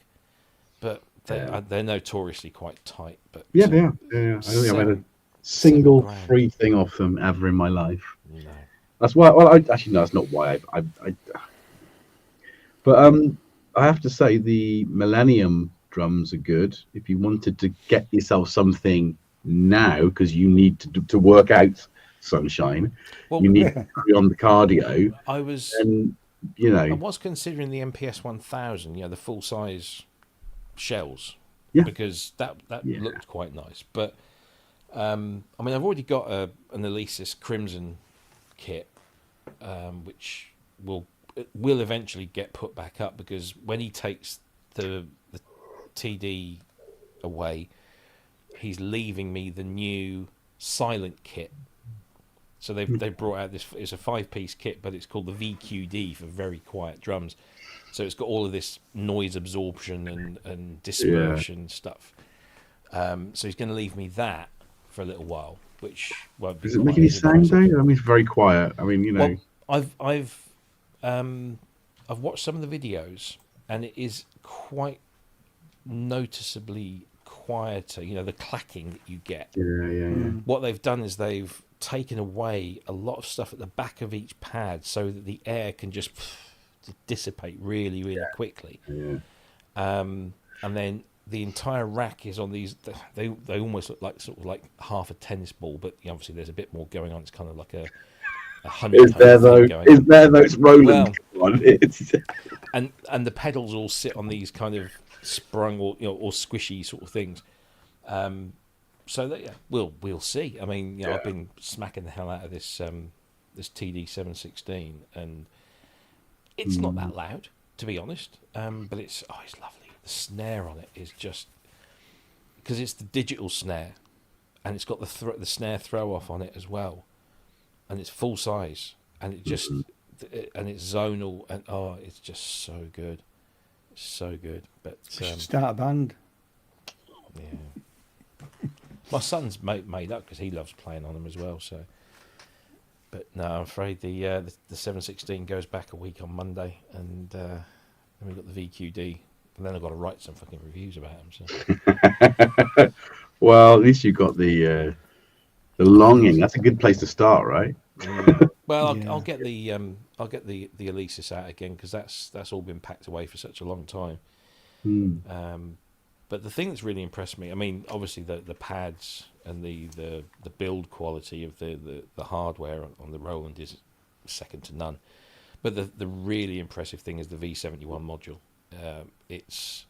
I've played other Roland module like the TD50 and the ones before it, and whilst they are very good, there's still a quality to the sound which feels a little bit artificial. Not massively so, but there's just something there. When you compare it to, say, Superior Drummer, which is my go-to, Superior Drummer just pisses all over it. But with the V71, I hardly missed the laptop.